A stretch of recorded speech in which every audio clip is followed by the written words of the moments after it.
My name is Stefan Janis. I'm based in Washington, D.C. Very happy to be here in Kampala this week and working on the social and environmental risk management agenda.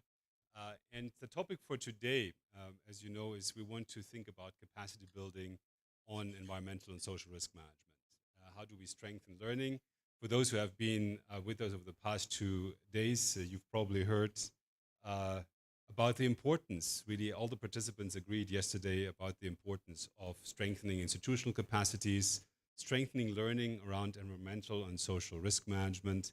And today is the day where we want to really focus a little bit on what does that mean, right? How do we actually do that? What does that mean concretely if we're talking about strengthening capacities for environmental and social risk management? And that's going to be our big topic for today. I'm going to go into the topic a little bit more in detail in a minute, but before I do that, I want us to get to know each other a little bit more, right? I mean, I understand we have colleagues from different institutions in the room, and as today is all going to be about how do we do learning a little bit differently, we're going to start this morning with a bit of a different, please, yes. You have a table. You don't have to read that, but there's different fields, and you have to fill out those fields, and I want you to collect signatures and names from the people in the room. So I have prepared a bingo sheet for you, and the goal is that you get 5 signatures, 5 names in one row, either diagonally, horizontally, or vertically. Yeah? So the person who has completed 5 fields, one row of 5 fields, the first is going to say, bingo, that's our winner. Yeah? The first who has done that. So the goal is for you to walk around, find people to which the fields in this sheet apply to. Right? So there are things like you need to find somebody who lives less than 15 minutes from here. Right? If you find that person, you write the name down, get the signature from the person, and you move on to the next person. There are some rules to this. You can't have the same person sign twice. I want you to talk to everybody in the room. Yeah? So we're going to get to know each other that way. Feel free to introduce each other to you, right? When you ask for the name, ask where that person works, from which institution they come, right? So that way we also get to know each other a little bit. Yeah? So I'm going to hand out now that sheet of bingo, and unfortunately apologize already for to our colleagues that are connected online. You won't be able to play that particular exercise with us, but for the rest of the day, we'll make sure that you're completely included.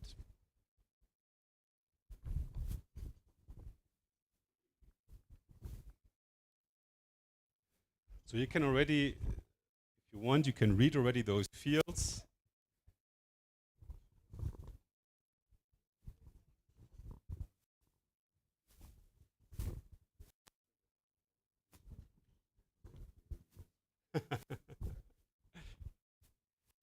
And our colleagues from the bank, you guys are going to do the same.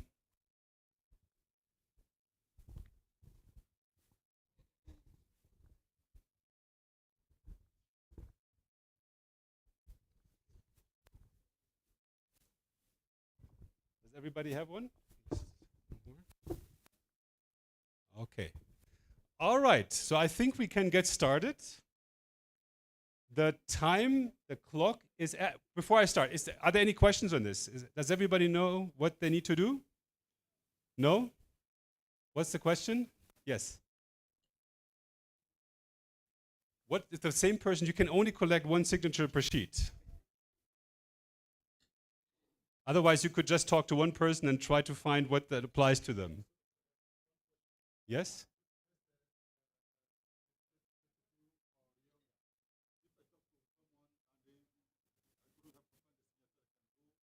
To the next one. Yes. Yes. Yes. Yeah? Very good. All right, let's get started.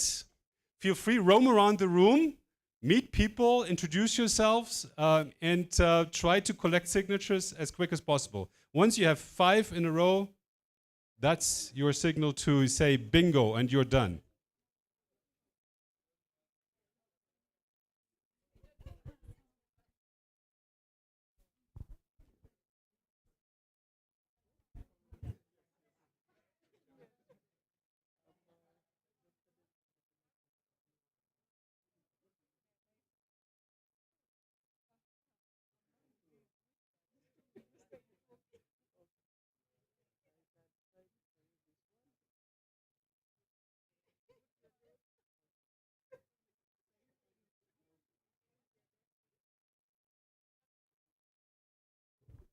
Once you collected a signature from one person, move on to the next person, right? No two signatures of the same person on one sheet.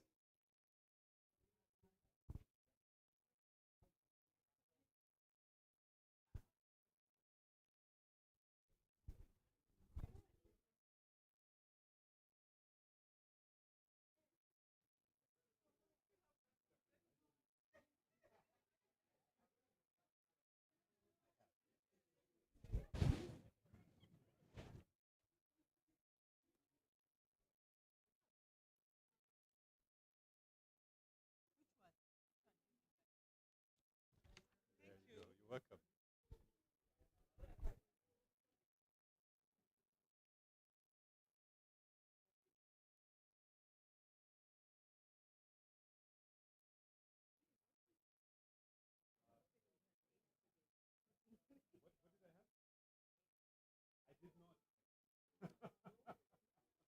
Okay.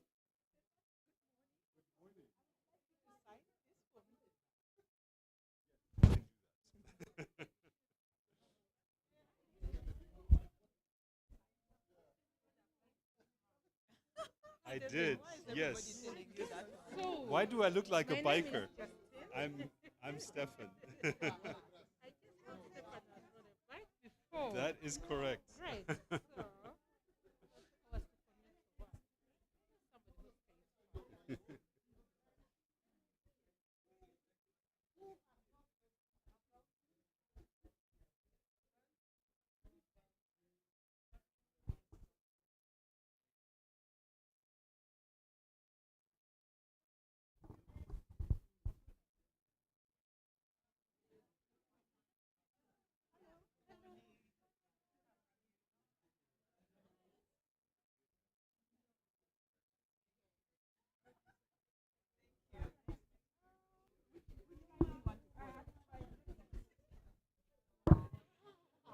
I was to commit to work. Somebody who pays.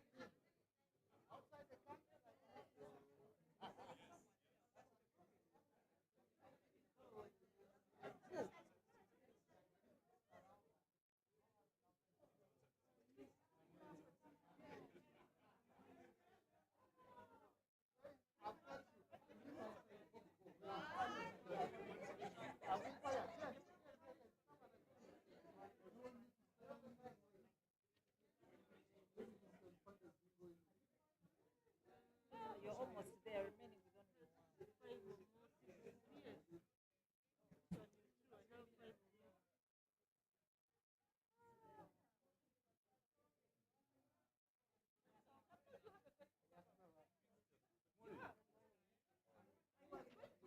with only one.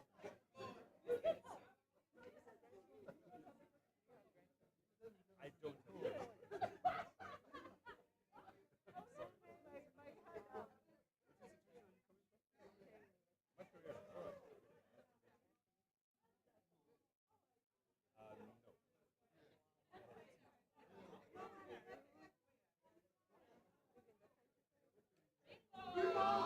Oh, we have a bingo.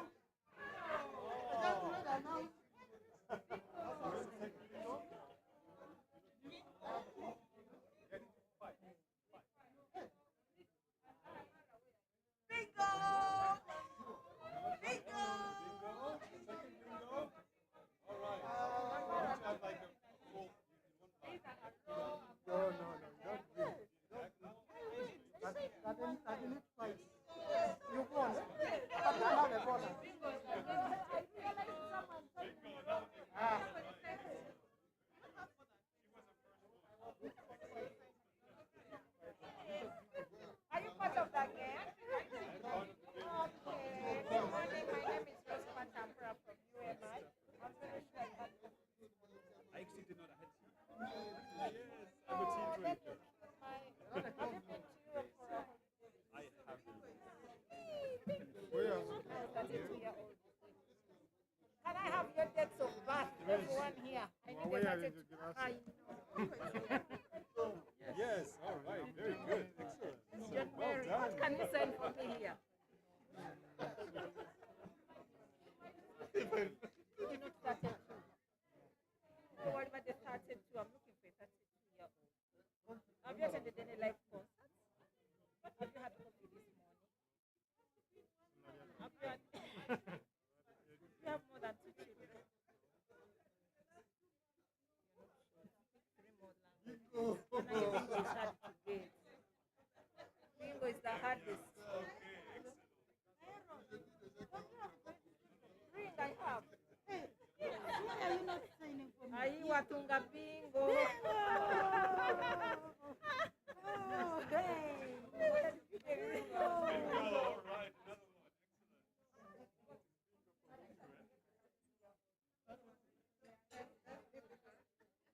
Oh, hey.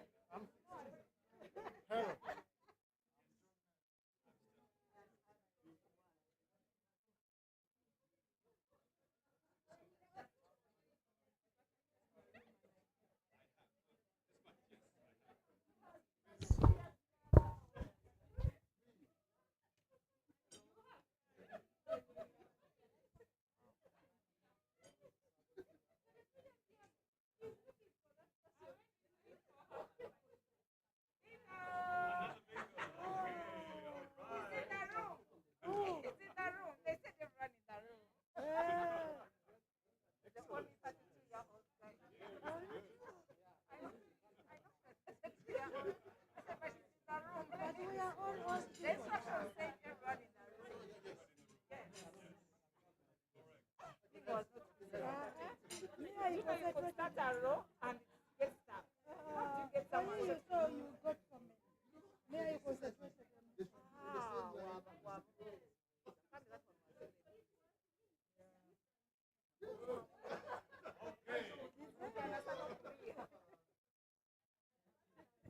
How are we doing? We have most of the bingos are complete. I heard plenty of bingos.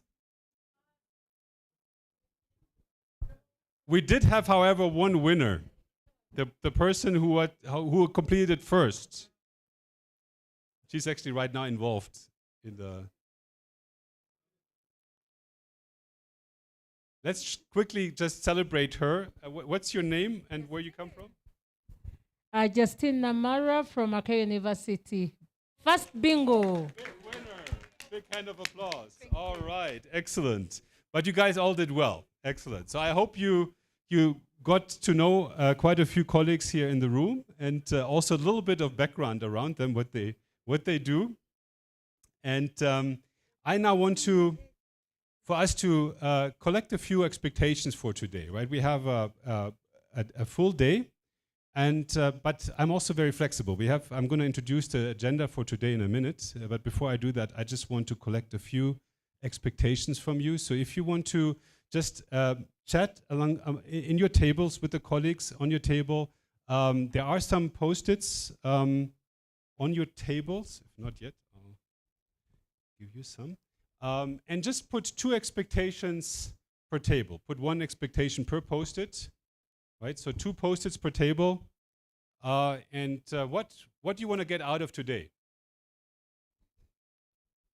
What expectations would you have for us today? You can discuss at the tables about your expectations. What kind of expectations would you agree on at your tables?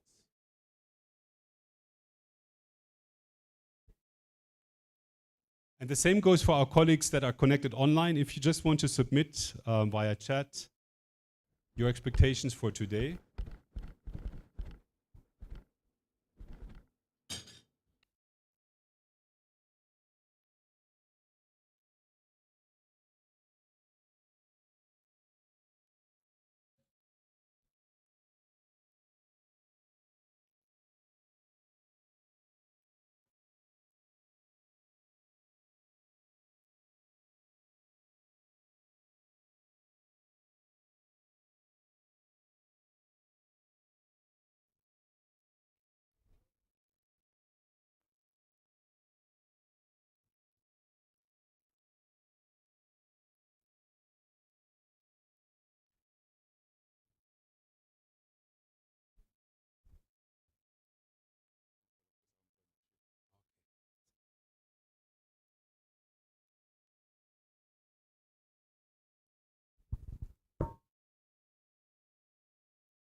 Okay, any last call for post-its?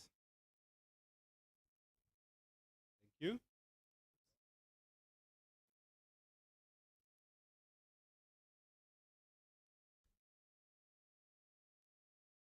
Excellent. Do we have everybody's? I think so. Not yet. Oh yeah. Is somebody, you're writing it down? Excellent. Super. Okay, so while we're collecting the expectations online, let me just quickly read what we have here. So there's identification of key social capacity institutions. How best to strengthen social risk management in Uganda. Have a thorough understanding of environmental management in Uganda. Have a thorough understanding of environmental and social risk management. To explore capacity building options on the ESF amongst actors. An agreed approach for short and long-term capacity building for different groups of actors in ENS management. Okay. Get ideas of how to best promote ESF and opportunities for strengthening ENS capacity. To understand how ESF will be integrated into the university curriculum. Very good. Gaps between curriculum and practice in managing environmental risk and social risks. Potential partnerships and networking in capacity building for ESIA. To learn about what training institutions are doing in relation to ESIA. Our recommendations are implemented and also that we get feedback, okay? We expect that we get to actively participate in implementing of recommendations. Very good. Opportunities to tap into experiences in the implementation of the framework, identify collaboration areas and define a way forward, and to understand the role of institutions in strengthening country capacity for social risk management in Uganda. Wow, excellent. I like it. So my promise to you, there's one expectation that goes on the follow-up, right? that's forward-looking. There's another one from online, to know the risks in training institutions in ENS. Okay, so we're going to cover that, right? So my promise to you is that we're going to cover those questions, which is incidentally something we're going to talk about in the afternoon, about some approaches to how do we organize learning and how are we going about that. And one of the things that I want to impart with you, and that's something that we're going to talk about a lot over the coming months in the follow-up to this workshop today, is how are we flexible around learning, right? Many of you are coming from learning institutions, and many of you are deeply involved in the development of curriculums and the delivery of learning, right? And I haven't worked much with learning institutions in Uganda, but if the learning institutions in Uganda work similar to learning institutions in other parts of the world, I assume you develop your curriculum and then that curriculum is the basis for lecturers and presenters to develop their PowerPoint presentations, and they basically deliver those presentations. Then they develop and deliver those presentations to the audiences on the given topic based on the curriculum that was agreed on and signed off previously. And that's a standard approach, but it doesn't allow for very much flexibility. So what I want to do with this exercise is to demonstrate you that there's a need for flexibility to, while you have a curriculum, you also want to make sure that you're addressing the concerns and the needs and address the problems or challenges that your participants see in your respective learning.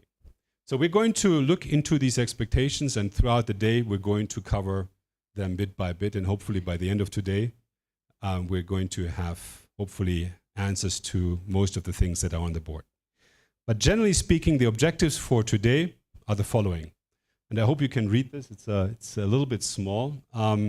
Develop a common understanding of the need for environmental and social risk management, or ESRM, in the context of development projects in Uganda. Second, we want to create a common vision, a joint vision for an integrated approach to ESRM capacity building working across institutional boundaries, and we want to agree on concrete actions towards developing a comprehensive capacity development and learning response on ESRM. Right? So those are some of the high-level objectives, but I think they very much feed into some of the expectations that you have voiced in the post-its. And our agenda for today, as a proposed agenda, is we've already done the introductions. We're going to do a bit of an introduction on ESRM. We're going to have a discussion on objectives for capacity building and learning on ESRM. We're going to have introductions on existing learning programs on ESRM in Uganda, and we're also going to have a colleague from us from Kenya who's going to present an example where we're having a similar engagement in Kenya, and she's going to talk a little bit about how that is going on. In the afternoon, we're going to look into skills and competence needs for ESRM in Uganda. We're going to have a discussion on pillars for partnership on ESRM, capacity building and learning, and we're going to plan a way forward. So that's roughly our agenda. As you can see, lots to cover. So I hope we're going to be able to manage all that in time. But let's get started with defining what we're even talking about. And I think that's already hopefully the answer to one of the post-its here on our board. What are social risks and what are environmental risks? Any ideas? What are social risks, environmental risks? Can you give us examples for typical environmental risk or typical social risk? Any thoughts? Well, Frida will know. Let me first turn to our colleagues that are not from the bank. And then we're going to come back to you. Yes. My name is John Mary. I'm the national coordinator for the Professional Board of Social Workers. When you look at social risks, my view would be to look at it maybe in terms of the dangers to the social well-being of people, of individuals and in communities. This can be from mental risks.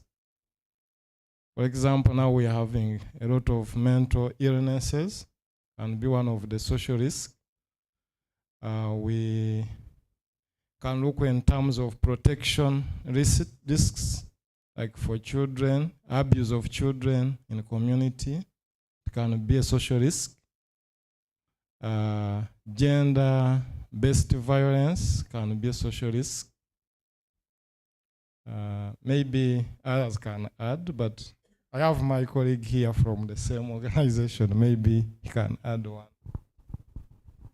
Yeah, thank you, John Mary. Just to add on that, my idea of a social risk is something that can go wrong in people's well-being in case some particular aspects are not addressed or given the attention that they are due.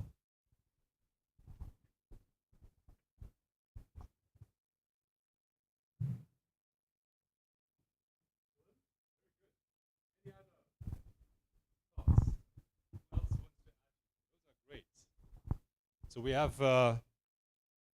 things that put being in danger, dangers to individuals and communities, and you mentioned potential health-related, children, GBV, gender-based issues, violence. Yes? Thank you. My name is David Sekamate from Uganda Management Institute. I want to talk about environmental risks. I don't know. When we talk about environmental risks, we're looking at risks that arise as a result of us failing to manage the environment well. I'm a research on climate change, education, and there are quite a number of risks associated with climate change. We are looking at, for example, the rampant heat waves of recent. We look at issues of pollution, noise pollution, and other different types of pollution, water pollution and others. We may also look at risks related to health. So there are quite a number of risks that may arise from health, where we end up having a number of pandemics. And of recent, people are even thinking that a number of viruses that have come up affecting people, maybe including COVID-19, might be related to environment. There is no scientific base on this, but there are quite a number of viruses that have come up and affecting people due to mismanagement of the environment. The number of environmental risks related to nutrition, for example, people are eating a lot of poisonous stuff due to pollution entering into water stream and food stream, food chain systems. All these could actually be looked at as environmental risks. We also see a number of, for example, in Uganda, we have also seen a number of risks to do with flooding and landslides, especially in eastern part and a bit of Kasese areas. And of recent, we've also seen lots of weather changes that are leading to failure to have agricultural output happen. So those are some of the environmental risks I think my colleagues can add on, but the list is quite a lot that we can think about. Thank you. Excellent. Thanks a lot. A very comprehensive list already here. Lots of potential harm to the environment that you listed, right? Pollution, noise pollution, water pollution, health issues that arise out of that, droughts, climate-induced issues, nutrition, flooding, landslides, and that can put also the agricultural output in danger. All right. Any other thoughts? What other risks could you think of? Social or environmental?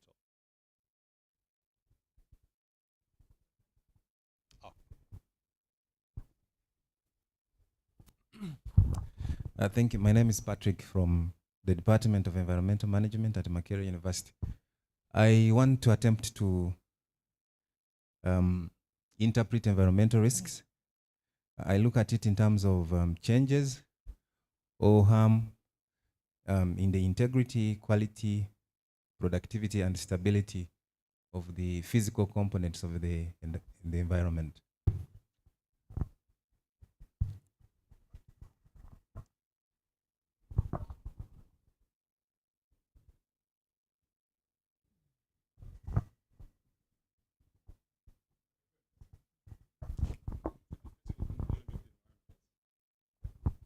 Excellent.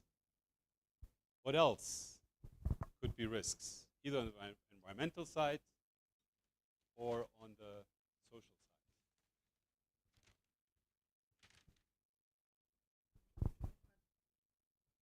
side? Let's first get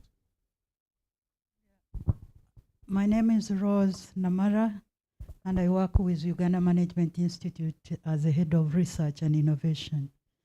I'm going to contribute on social risks.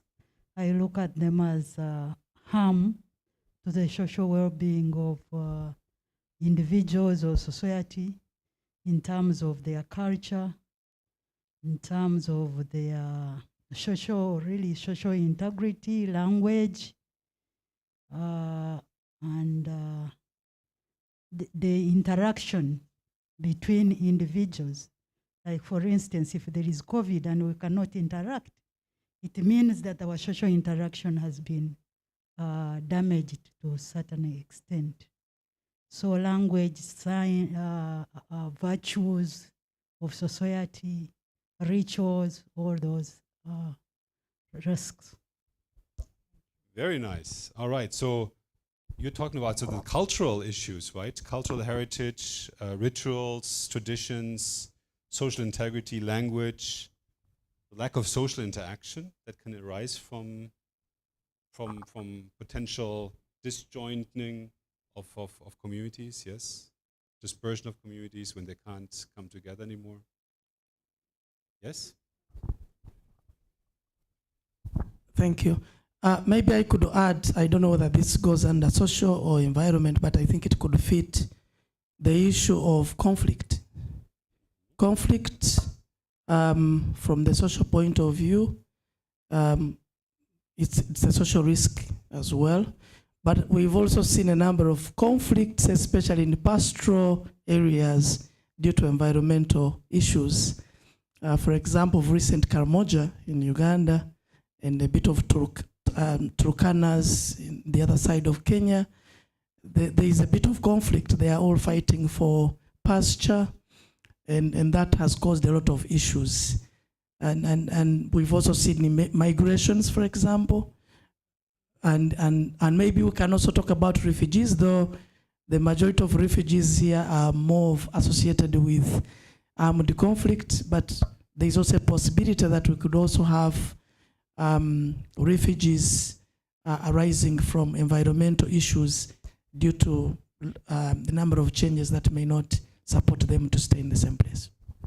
Excellent. So when people's livelihoods are in danger, they may migrate somewhere else, they may encroach on other communities, and that can create conflict, right?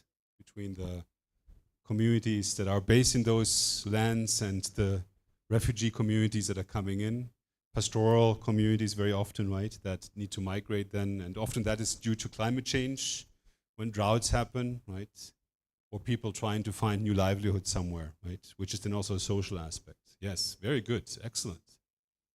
Any other thoughts? Yes. Thank you. I just wanted to add on the social. There is, I would say, human-wildlife conflict. When we look at COVID, so how we relate with the ecosystem could be a risk. That one I probably put on. I think it's social, or it's both. Kind of I mean, as we can see now already from the last two examples, these things are intertwined, right? Sometimes it's hard to disentangle what is an environmental and social risk, because very often these things are intertwined.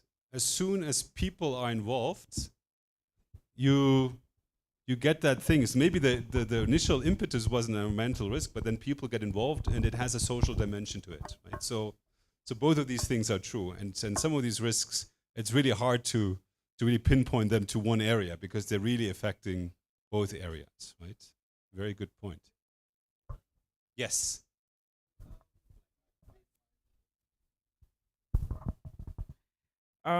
Somebody has put here on social risk, sexual violence against children, which is depriving them of their healthy future.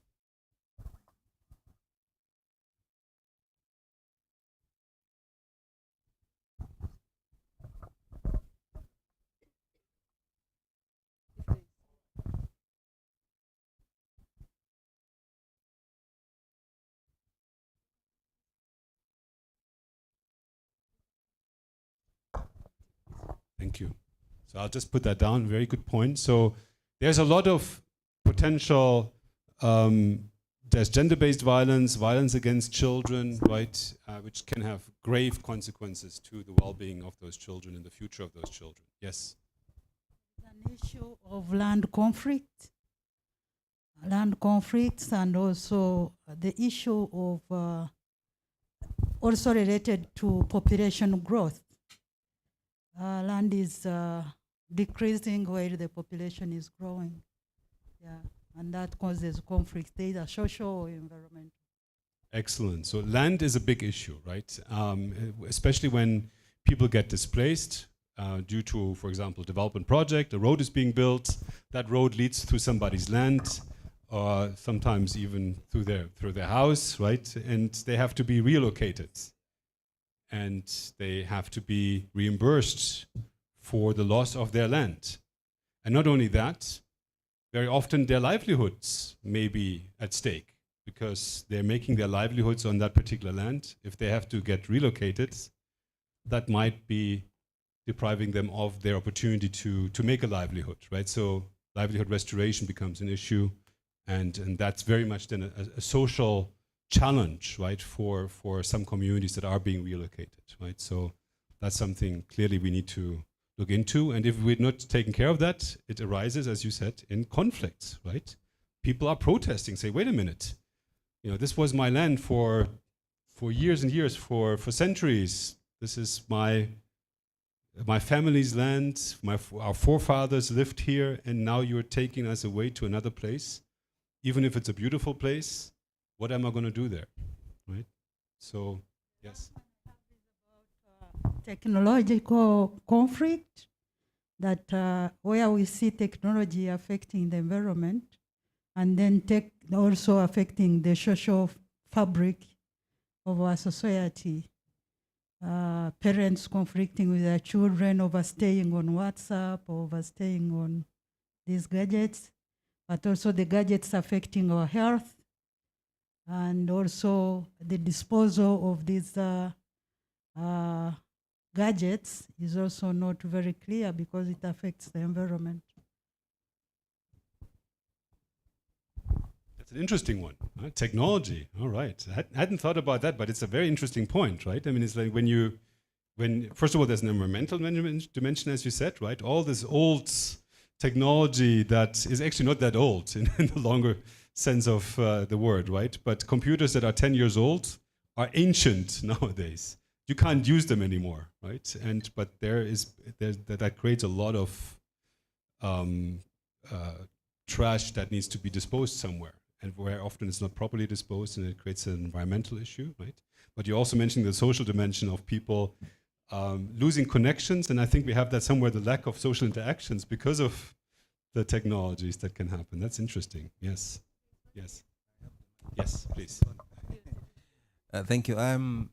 I'm going to attempt to interpret social risks. I look at it in terms of changes or harm in people's livelihoods, opportunities, and resilience to natural or human-driven shocks. Very good. So you're already defining that very nicely, right? So human-driven shocks. And I want to maybe just say on that, development projects are human-driven shocks. I mean, all development projects are induced by humans. It's us who are developing those development projects. And what I like about your definition is that whenever we do something in a development project, and development projects, by definition, I think are meant to do good, right? Governments and countries are developing projects and implementing projects because they want to induce a positive change to the societies and the environment in which communities live, right? So the intentions are always good ones, but sometimes development projects have unintended negative consequences, both environmental and social consequences that we may not have thought about because we had good intentions. We wanted to build that road or that bridge or that hospital to help communities, to help the business climate, etc., right? Create better livelihoods, etc. But then we forgot, well, if we do that, that might have consequences for certain parts of the population, and we had not thought about that. And very often, that is marginalized groups, right? That are not necessarily on everybody's radar. People with disability, children, elderly, people that are already marginalized in their communities, that people don't necessarily pay too much attention to because they are seen as a small minority. So some of these social risks relate to those people. If we're building a road and we're bringing in workers from elsewhere, and those workers don't behave well, that can lead to sexual exploitation, gender-based violence. Maybe the contractors have not been informed correctly about the code of conduct on the construction sites of that road. Who is affected? Local communities are affected. Our intention was a positive one. We wanted to build that road. That's an important road for the country. But the unintended consequences can be grave for local communities. And the same is true for the environment. right?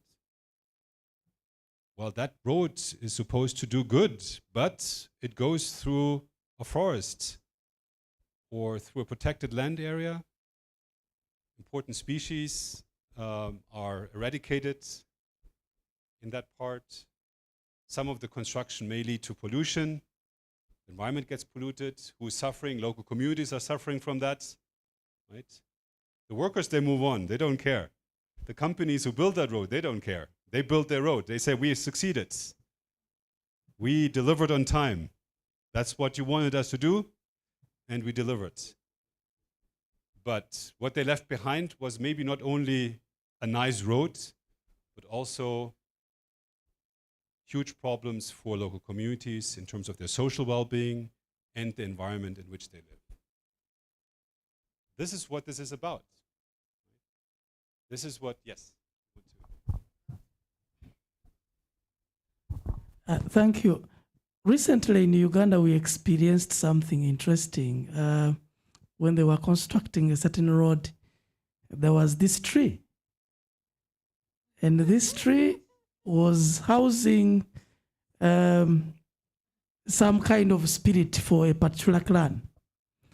And the clan came out and said, this tree, for it to be able to move, you must pay us this amount of money for us to do everything. And the issue went to court. The Minister of Works was in conflict with the head of the clan of that. So that's a cultural issue. And we've also seen a number of other projects that are constructed, but they kind of disintegrate the cultural setup of communities, and especially the indigenous people and their way of life is always distracted, and that's something I think that quite often many projects ignore. But we just had an example of a standoff seriously between government and this clan because of a tree which was in the middle where the road was going to actually pass. Very nice, and that's an interesting example, right? Because if I understand correctly, in that particular example, it's also then the question what kind of monetary value you put on cultural heritage, right? And there was a big discrepancy between what the local community thought that value of that spirit to appease that spirit was, and what the government thought. And I think the community lost out on that one, right? So they probably didn't play that too well there. But I think it points to a bigger problem, right? Is, how much value, how much attention do we put on these things, and how can we preempt those issues from happening in the first place, right? I would say this is an example where things have gone bad because of poor stakeholder engagement. If those communities had been consulted early on, there would probably have been a solution that would be amenable to both, and it would have never had to go to a court. And I'm sure those communities are not happy right now, right? And so you already have a conflict and a negative perception and frustrations on all sides, right? And we want to avoid those, and that's precisely what risk management is about. Yes? There is one contribution online from Bernadette under environmental risk, and he says people tending to establish houses in wetlands, which could lead to flooding and loss of lives.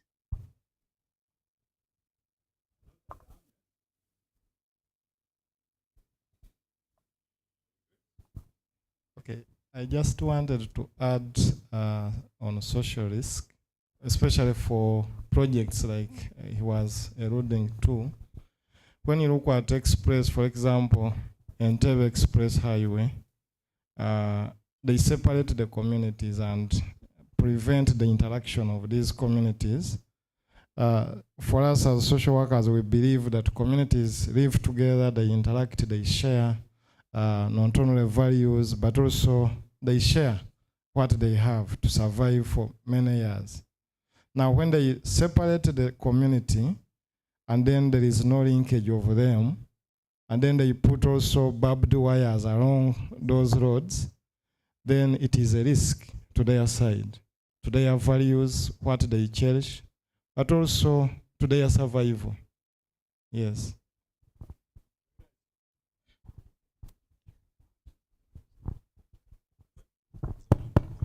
Okay, so very good point, right? And I think it speaks to this lack of social interaction that we're creating. But you also say there's safety concerns because people are still going to try to cross that road, right, and putting themselves into danger. So again, a nice example of that. So I want us to now at your tables. I want you to discuss a few examples. You already heard one example of the tree. You talked about the roads. Can we come up with some examples at the tables on social or environmental issues where negative unintended consequences happened as part of a social of a development project, right? So, any example of a development project that you're familiar with that I'm sure had good intentions but created conflict or issues either for the environment or for the communities and some stakeholders that were touched by that development project. Have a quick discussion, 3 minutes at your table. What kind of examples come to mind?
Okay, can we hear some examples? What are some examples that you come up with? What are some of the issues that you recall recently in Uganda? Thank you. My name is Rose Kwatampora from Uganda Management Institute. Some may not be recent, but they are very practical in our setting. And I'll start with I think we have had projects in Uganda, and specifically the power generation project in northern Uganda, where now the communities are stuck with fatherless babies, Chinese babies born by the local community mothers, but the fathers have gone. Now young girls are stuck with babies without fathers, without support. And my colleague here was also giving a similar example in Western Uganda. Is that in Kamwenge Road, the Kamwenge Road? So we have those social issues arising from projects that are meant to do good for us, but we are now stuck with issues in the communities. We also had one previously, and that was meant to spray against, was it mosquitoes for malaria in Uganda, the DDT. It was meant for the good of our health, but it was something that we thought was so bad to not only the environment, but also on the health of the people, the Ugandans. And you could see the social impact where we had people fighting it, reducing themselves to nothing, going on the street, making a lot of noise. And it had the conflicts arising from those that had the intentions, but also the people who were against the DDT sprays. We have also looked at the introduction of GMOs, genetically modified, where we are seeing the replacement of our local breed or indigenous species in as far as agricultural products is concerned, and now introducing those that most people feel the taste is not to what we are used to. We have other agricultural projects. I remember the tractors that we thought were destroying our soils, compacting the soils. So the context, the tractors are good, but in our context, they are doing more harm to the environment, to our soils, than the intended purpose for those agricultural projects. My colleague here was saying she misses the maize, the multicolored maize. And another one shared that this morning she ate a banana and felt it was not banana. Then last, we are also looking at most of these projects give us all these laptops, computers, and takes us back to our example of the technology. We have computers, we have all this technology, and I think that's where also the tractors would fit perfectly. But back to our example, environmental effect, but also social, our health, the eyes. Now, when you go to how many of us are wearing glasses? Every time we visit the eye technician, we say, you don't have tears, you have dry eyes. We are moving with artificial tears in our handbags. And you know the cause? Because we are always on the screen, we are always on the phones, we are always, that we pay a lot of attention to the screens and we never blink.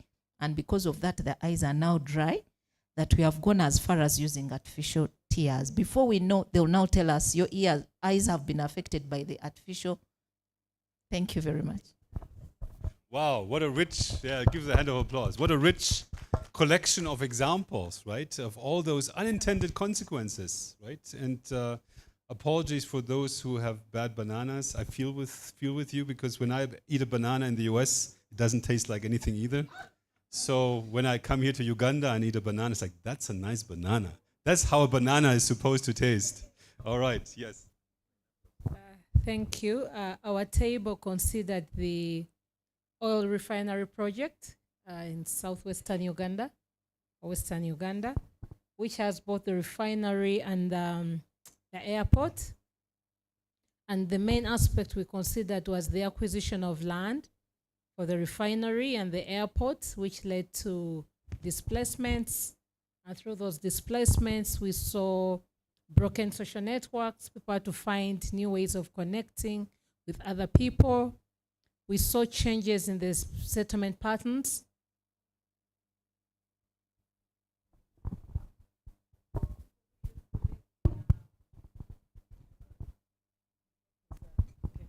People who used to live in large homes with compounds were now forced to start living like in the cities, in estates, a lifestyle they never used to do. So that also disrupts their well-being and social mentality. And then, of course, when you're displaced, there was constrained access to the natural ecosystems. If their livelihoods were natural resource-based, that was something very serious. Then, because people received money, people chose to use the money differently, and it could lead to domestic violence. You could see displaced families and children and everything. And then the issue of local inflation.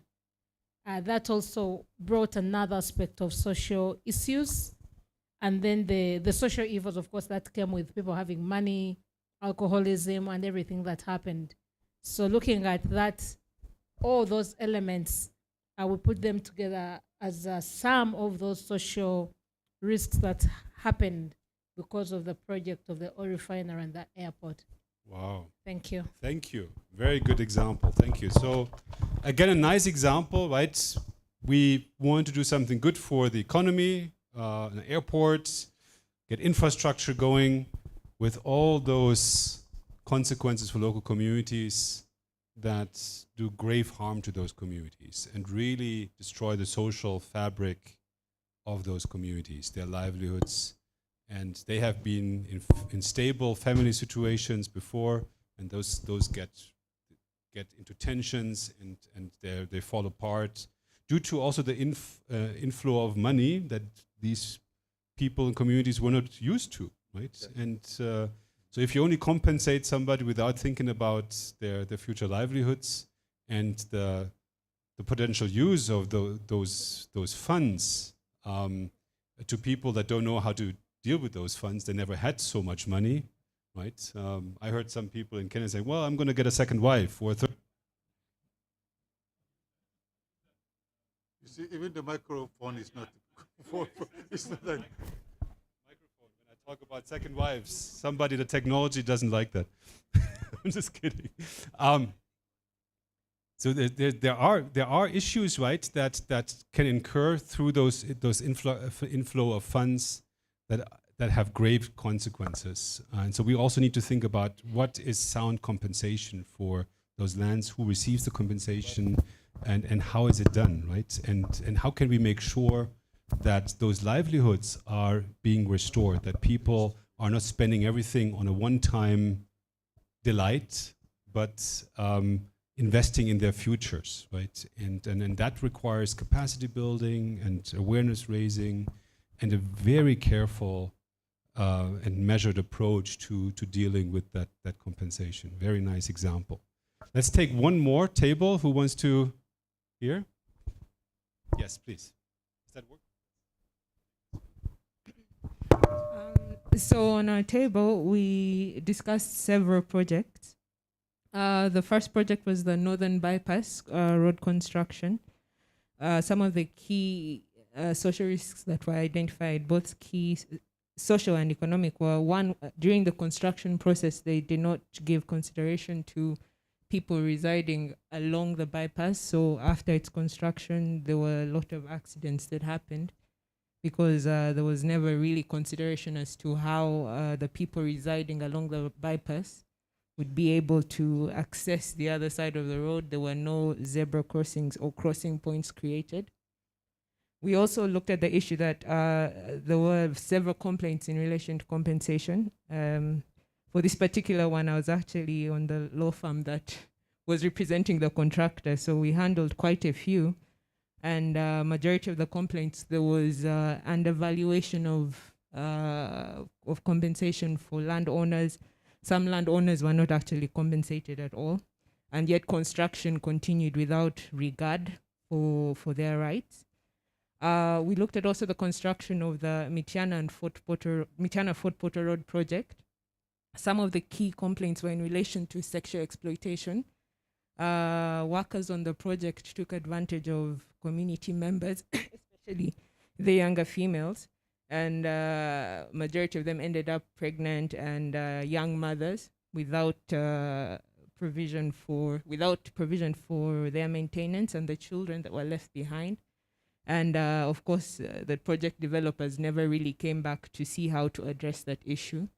There was also an increase in HIV/AIDS prevalence in the area during that period due to a failure to sensitize communities. At the same time, there was no clear protection and provided for workers and as well as community members. We also looked at the recent COVID-19 mass vaccination process. One of the key social risks we noted was there was a social divide that was created between those who chose to get vaccinated and those who chose not to vaccinate. Of course, there was differences of opinion as to why some didn't want to and others wanted to, which created that social divide. But also, there was never clear community engagement of the impact of having to get the vaccine and not getting the vaccine. At the same time, trying to explain that, okay, if you do get the vaccine and there are complications, what would be your remedy or how best to manage some of the complications. We also looked at the Bujagali hydropower project, construction of the dam in the east. There There was, of course, a culture conflict that arose in relation to its construction. During the construction, there was the famous Jajabu Jagali. And I remember there was a conflict in relation to how best to compensate him to shift the spirits from that specific island that would be affected by the backflow of water once the dam had been constructed. But also on this project, which I also was representing the contractor in some of the cases, there were several complaints in relation to labor. There was never any there were complaints in relation to workers' protection, providing proper gear while they were working, also in relation to payment of salaries, and also proper management of illnesses that came as a result of working in such environments that most of the casual laborers that were there were not familiar with. There were several complaints that arose after. Then also there was the issue of course, environmental degradation, because with the construction of the dam, the river did leave effects on especially people residing along the river banks. Then I think the last one that we looked at, two more actually, there was the construction of the Masaka Hospital. The key complaint was in relation to, again, impregnating of young members in the community, and the project contractor never came back to address complaints that arose as a result from the young mothers. Then also I think the last one, which was the introduction of mobile phones and social media, it has of course affected social interactions between people and society, and how we communicate and engage as a community. So I think yes, those are the ones that we considered.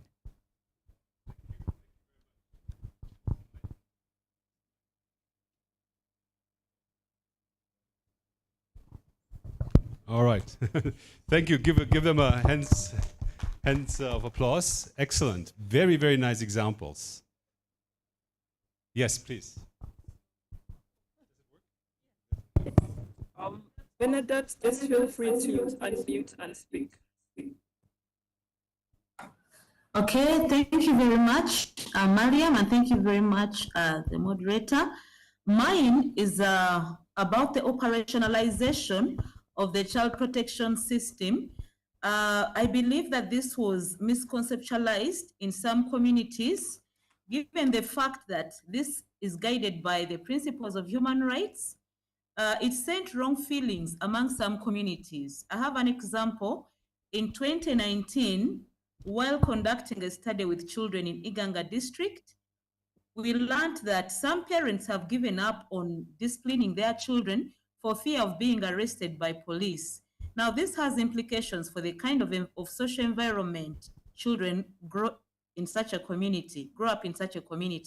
In my opinion, this may end up not being supportive enough and safe enough for children to grow.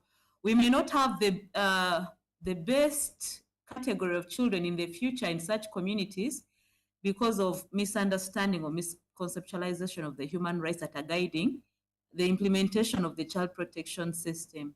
Thank you very much. I remain Bernadette from Samis.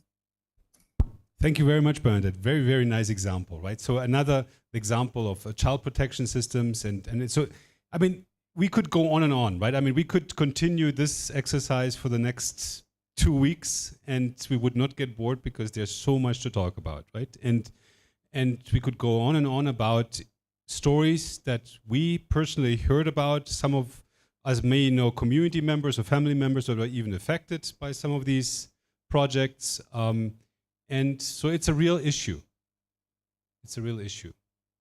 And we will need to think about what are the drivers of these issues? How do these issues arise? So how did we get to the point where these things happened? Why were we not able to foresee that early on? Are many of these examples surprising to you? Are there, like, when we look at all these examples of dam projects, hospitals, Kamwengero, Chinese babies, GMOs, the project with the oil refinery, the airport, acquisition of land displacement. Are all these things, are they surprising to you guys? I mean, is that? Okay, thank you.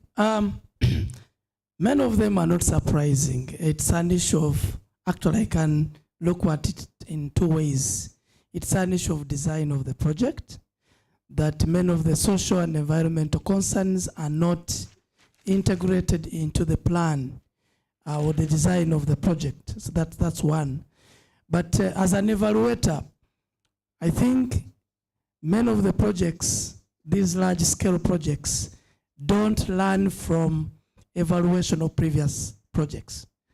We've seen several projects and many of these things have been happening, but there's no documentation in terms of looking at some of these, especially the design of evaluations, looking at or covering unintended consequences of the focus of most of the evaluations of this project is on intended kind of outcomes. And so they completely forget to look at the unintended outcomes. And therefore, the evaluation of previous programs do not inform the design of the current programs that they're coming up with. So it's an issue of project design, and that's why many of these continue occurring.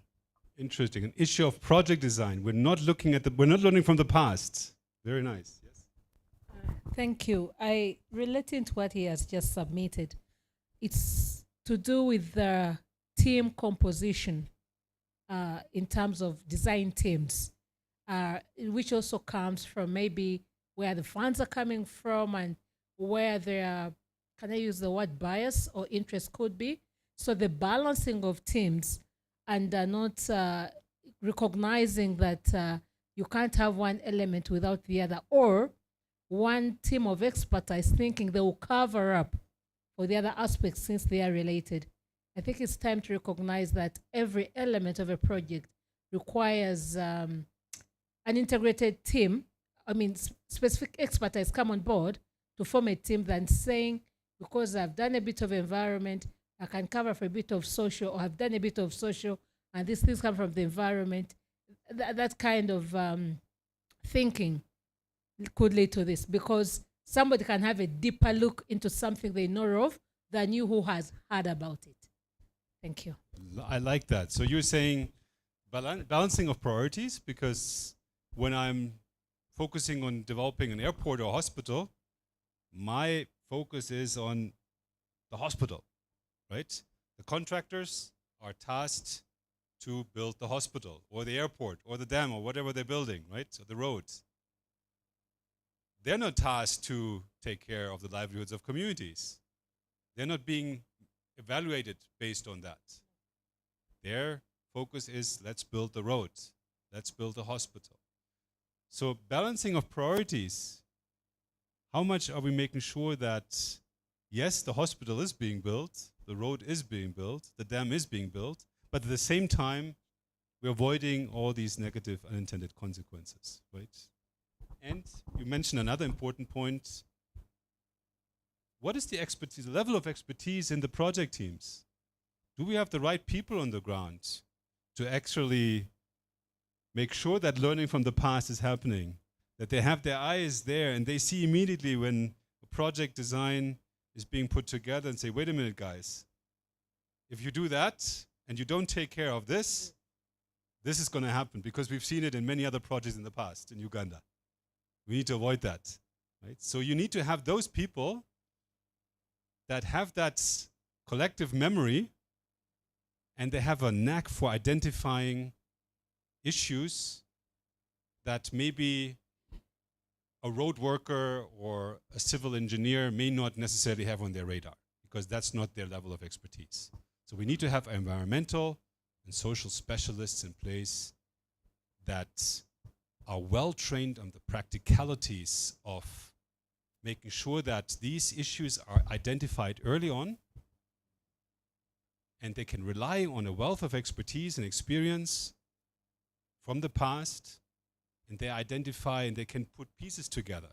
If you do this, and you're not taking care of that, that's going to be the likely outcome, and you want to avoid that. What do we call that? We call that environmental and social risk management, right? You had a comment, and there's a few other hands up. Yes. Thank you. I hope this doesn't sound academic.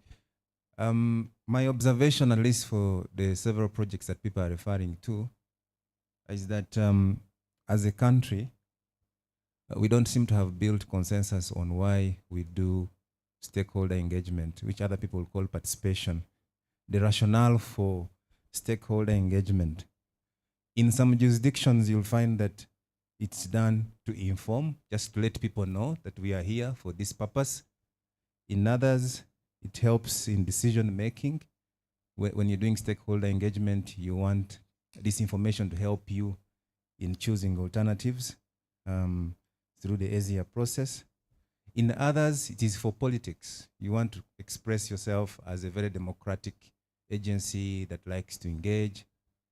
So we have that continuum, and every project will vary depending on who the donor is or who is funding it. Some projects, they really want to get information that will help in decision making. And such projects usually will have less of these social challenges or these social impacts. I think, and then lastly, I think the big one really for most of us who work in government directly is the lack of mutual respect. We look at the community or the population that is going to be affected as a group that is not very worth listening to. So that has implications on feedback, integration. The community will tell you, you're going to do this, and it has implications on our social cultural fabric. So if you don't have that mutual respect as a decision maker, or even as a practitioner, you may not integrate that information in the decision-making process. And of course, all these fall under both proximate and underlying drivers. So it would be useful to put a lens on each of these categories of drivers in order to get to the root or the source of these problems. Thank you. Thank you very much for mentioning this, right? So stakeholder engagement, public participation is at the roots of if something goes wrong. In most cases, and probably in all of these stories that you just shared, I could bet with you that at the root cause of this was a lack of public participation and stakeholder engagement. Because if that had been done correctly, 99% of these issues could have been avoided. It is due to the fact that people were not listening to the local communities on the ground. We're not listening to the experts. And we're not listening to the people who are most affected by this. And I really want to thank you also for your second point, this idea of respect. It's a tricky one, because how do we measure respect? How do we know when somebody is disrespecting? It's very sensitive, right?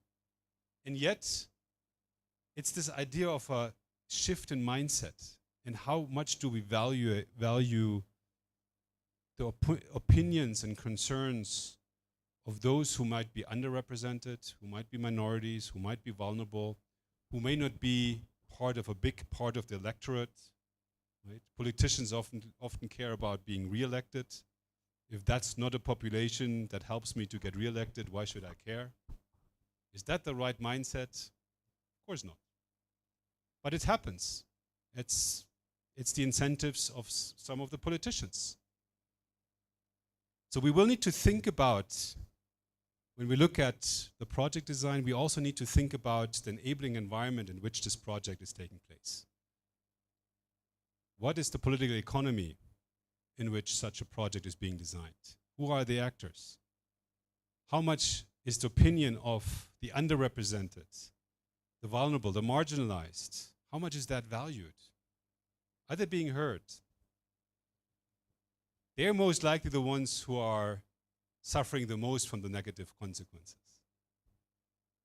Right? Somebody who is disabled and can't cross a road because there's no mechanisms for that person to cross the road. somebody who's a child, who's being put in danger by workers that are coming in and are potentially misusing, abusing that child. Are we paying? That child is not going to be somebody who's voting anytime soon, right? How are their concerns being heard, right? So I think very important points in terms of what we need to make sure is part of the project design and the issues and the competencies that we need to develop in the context of forming those project teams, right? What do they need to know? We're going to get there in a moment where we talk about capacity development. There were a few more hands up here, and then Abdul, and here, then, yeah. Okay, you almost emphasized my point, but I want just to draw attention that whenever we talk about stakeholder engagement, the community is not fully involved. It is the same people in offices that sit and talk on the behalf of those affected. At times they misrepresent them. My point here, why some of these challenges arise, is the poor or lack of community engagement for them, and also participation of the community. Whenever the projects are going to pass, let it be roads, let it be hospitals, the communities are left to look at the project, and then they don't own it. For us as social workers, we believe that a community is a catalyst of change, is a target of change, and also an indispensable resource that the change you need to create in that community. So I think there is a need for us to look at that element critically, and also as we are doing stakeholders engagement, to listen the views of these community members and they integrated in the project, and also informs also other projects that may come. Thank you. A very important point. And there's often sort of a misconception in some project teams when they talk about community engagement, right? And they say, well, we informed the communities. They know our project is coming. They know that's going to be a great road that we're building. We told them. We had a radio advertising on the roads. We put posters up. We even had an assembly with the communities where we told them that we're coming and building the roads. Why are they complaining now? We told them. That's not community engagement. That's letting them know that we're doing something. That's at best poor communication. At best. Right?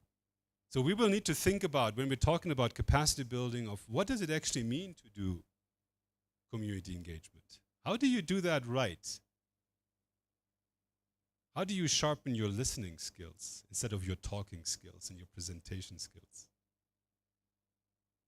And very often, both people in the government and the private sector, they have a hard time listening because they're the experts. They know everything. They've studied it. They have degrees.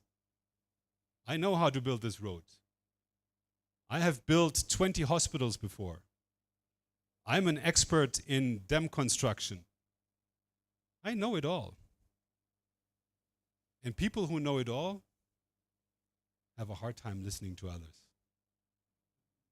Right? So we will need to think about, how do we train people who know it all to start to listen and to be just quiet and see what are the concerns of the communities, what are their needs, what would they like to do, how do they see their future, how can we in the government help them to create a future that is bright for them, and how can a transport project or a health project or whatever it is, an energy project, how can it help them? And forget for a moment all our grand plans that have been designed by experts in some boardroom or in some technical office of planners, well-studied planners, excellent planners,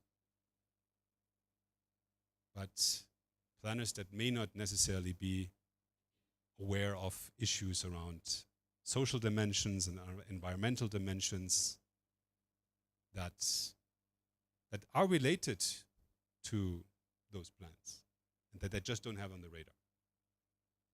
So that's certainly an area that we will need to focus on when we think about capacity building. Very nice. There were a few more hands up. I'm next. Oh, yeah. Yes, I wanted to point out an element of the partnerships involved, especially in these development projects. You have a superior partner, a major donor, or a rich country that is donating you or is lending money to have a road done or a dam. And then you have a third world country with its poor community that is receiving a road. And so their bargaining power is quite low. So even when things go wrong, there isn't much that they can do. Even when they cry, no one will hear. So as the agreements are being signed, I think those are some of the considerations that need to be put in place. Can these people be held accountable for the challenges, the side effects, or whatever could go wrong in the implementation of this project? Thank you. It's an interesting thought, right? Accountability. To what extent are those planners and those big decision makers accountable for those actions? In most cases, they aren't. So let's be honest. I mean, I'm not sure whether that's going to be something that we're going to fix through capacity building, but it's an interesting point that we will need to look at when we talk about the enabling environment in which those types of projects are happening, right? And where are the accountabilities? I don't want to go too much in that area because that in itself requires an entire workshop to think about, right? What is the enabling environment in which projects happen? Where are the accountabilities, right? And to what extent are decision makers and also development partners, as you said, right? Development partners that come from the outside, whether it's funders, whether it's contractors, whether it's other parties, to what extent are being held accountable for what's happening? There were a few more. Yes, here. Thank you. Both my points have been raised, but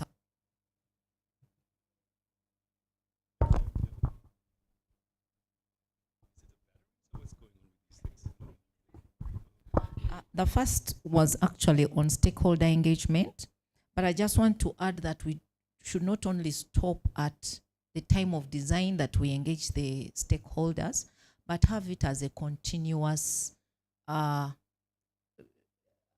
activity to create awareness. Because as we were talking, I thought about the case of the GBV related issues we are seeing in the communities, and what came to my mind were the girls themselves sensitized about the likely dangers that will arise in the event that they involve themselves with the constructors on site. So I also thought that stakeholder engagement should not stop at design, but rather have it as a continuous activity. Now, coming to the issue that my colleague has just raised, which is about the partners, I'd actually brought it in with this lens of, are these projects contextualized as they are being brought in Uganda for starters? How about projects we have seen that come along with strings attached? And like she said, a third world country whose bargaining power is maybe on a lower side of the scale as compared to the person bringing in a lot of money. The negotiation power is minimal. We just get excited about all the money coming, and it doesn't matter how much expertise you have in the project partners, project designers, or these technical people you bring on the table. As long as the first step in bringing in the money that is not aligned or is not contextualized in our own setup, then we shall continue seeing all these challenges that we are discussing this morning. And then on the other side, I said, but it all comes with good intentions, and that is true. So in the event that you have, I took a very good case of the recent COVID, which with all good intentions, it's to do with our health. If they're imposing vaccination on us, I think it is for the good reasons. But someone also still has a right to their life saying, I don't want the vaccination. and then they'll tell you you'll not pass through Heathrow, you'll not pass through JF Kennedy Airport. I mean, indirectly sending you for the vaccination, whether you want it or not. So those are some of the issues that still have to be discussed at length when it comes to project, before even the design itself, but from source, before we sit to say, yes, let us sit, this is the project we want. Has it been contextualized in our own setup? And if we miss a point at that stage, we shall stay here for a few more days. Thank you. Thank you. And some of these issues are not related only to Uganda. I mean, like the COVID vaccination example. I mean, I could tell you lots of stories, and you probably heard them in the news, what's happening in the US around that, right? I mean, so this is not an issue that's unique to Uganda. It happens. Many countries work and are still grappling with that, right? So it's something that it's not easy to solve because it affects people, right? And people are complex beings, right? With different viewpoints, perspectives, experiences, and ideas. And to harmonize all these are difficult, right? So I think it's a good point. But I also want to really acknowledge your point of this, the need for this to be a continuous activity. So we're not saying, well, we've engaged with the stakeholders at project design, we heard them, we may even have taken it into consideration if we're good, right? Our job is done. Thank you very much. It was nice meeting you, and now we're just building the road.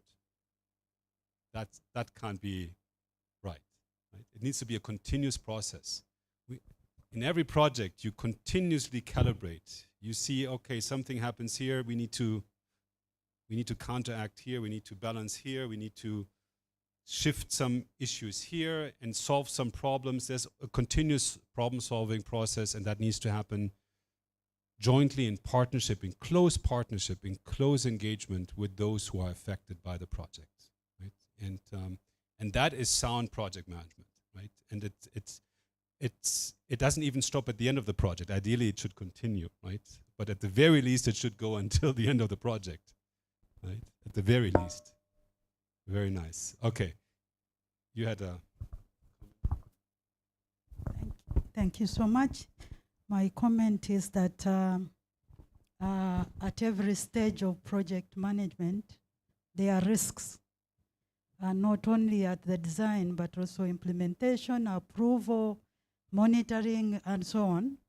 And so we need to capture these risks at different stages of management, but also to make risk management an issue at every stage of project management.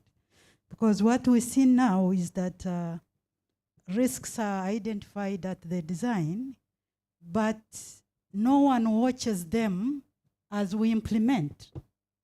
So you find at implementation, the staff members, for instance, become dysfunctional, and no one watches them, and no one brings them to account or to order.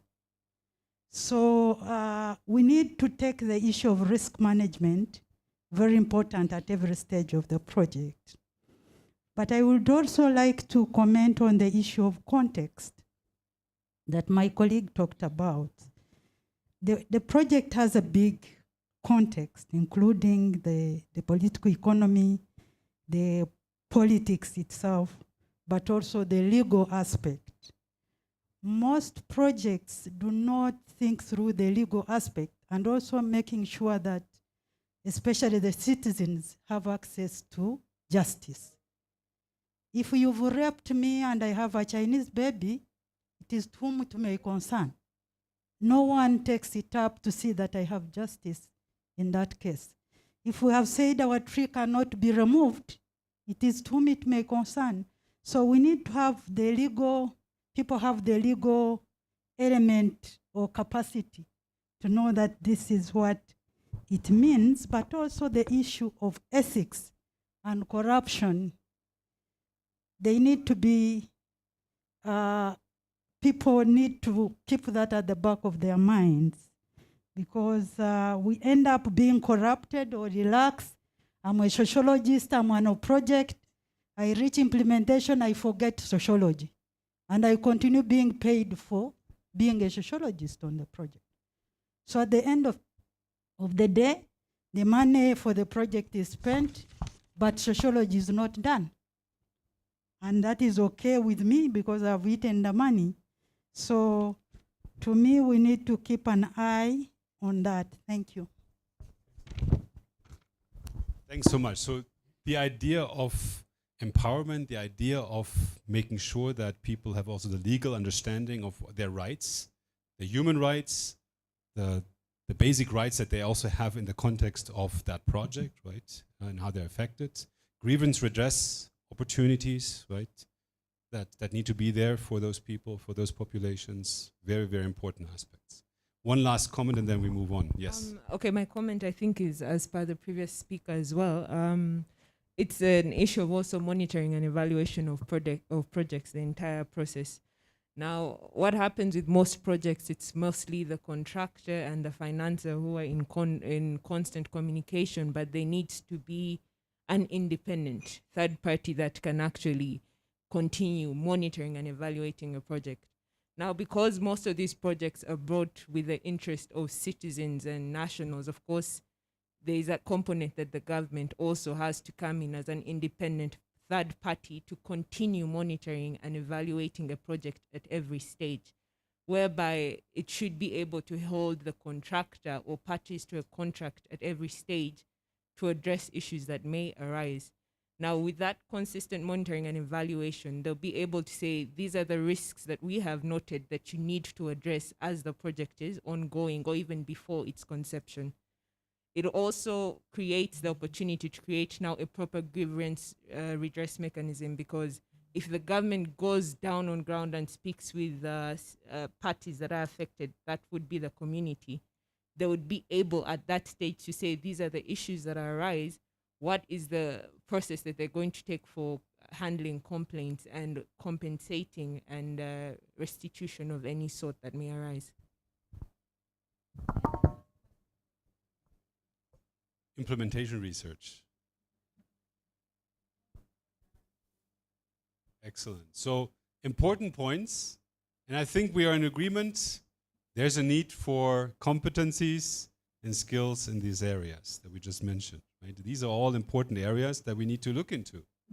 Because that's not going to happen without people who actually have those skill sets and competencies and roles in those positions to affect that change. I want to now move to a question of who is actually involved in this. So we mentioned a few of these stakeholders already, right, in the context of projects. Who do you need?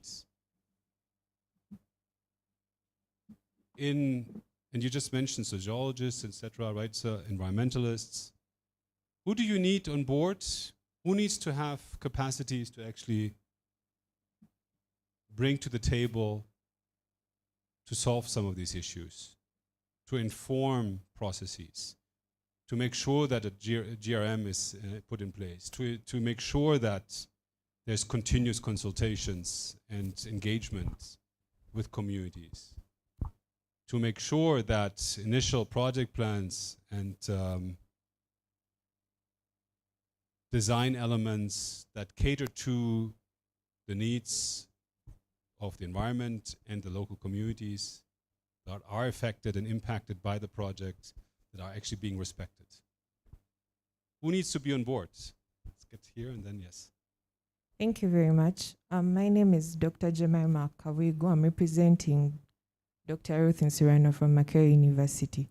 I'd like to tackle this question by telling all of us that when we are talking about these committees, these teams that are going down to build a hospital, for example, to build a dam, let's start from the bottom.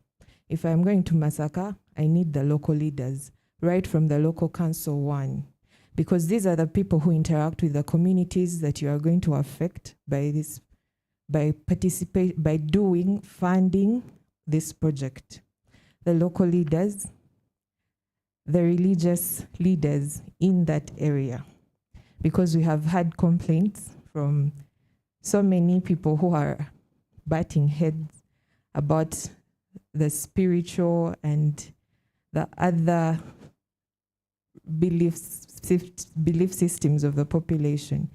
Then we move up to we called ourselves the experts. We called ourselves the ones who know how to design a road, the engineers, the architects, then the ones who are bringing the money on the table, who actually at this moment, I believe we are trying to make accountable for the effects they make on the social and the environmental well-being of communities. Thank you.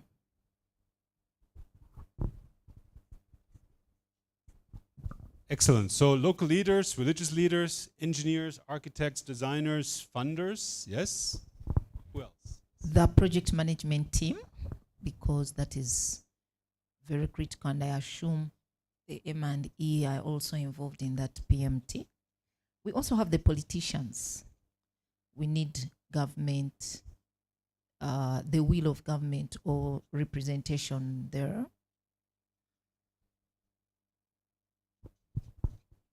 Project management team, politicians, the government representatives, yes?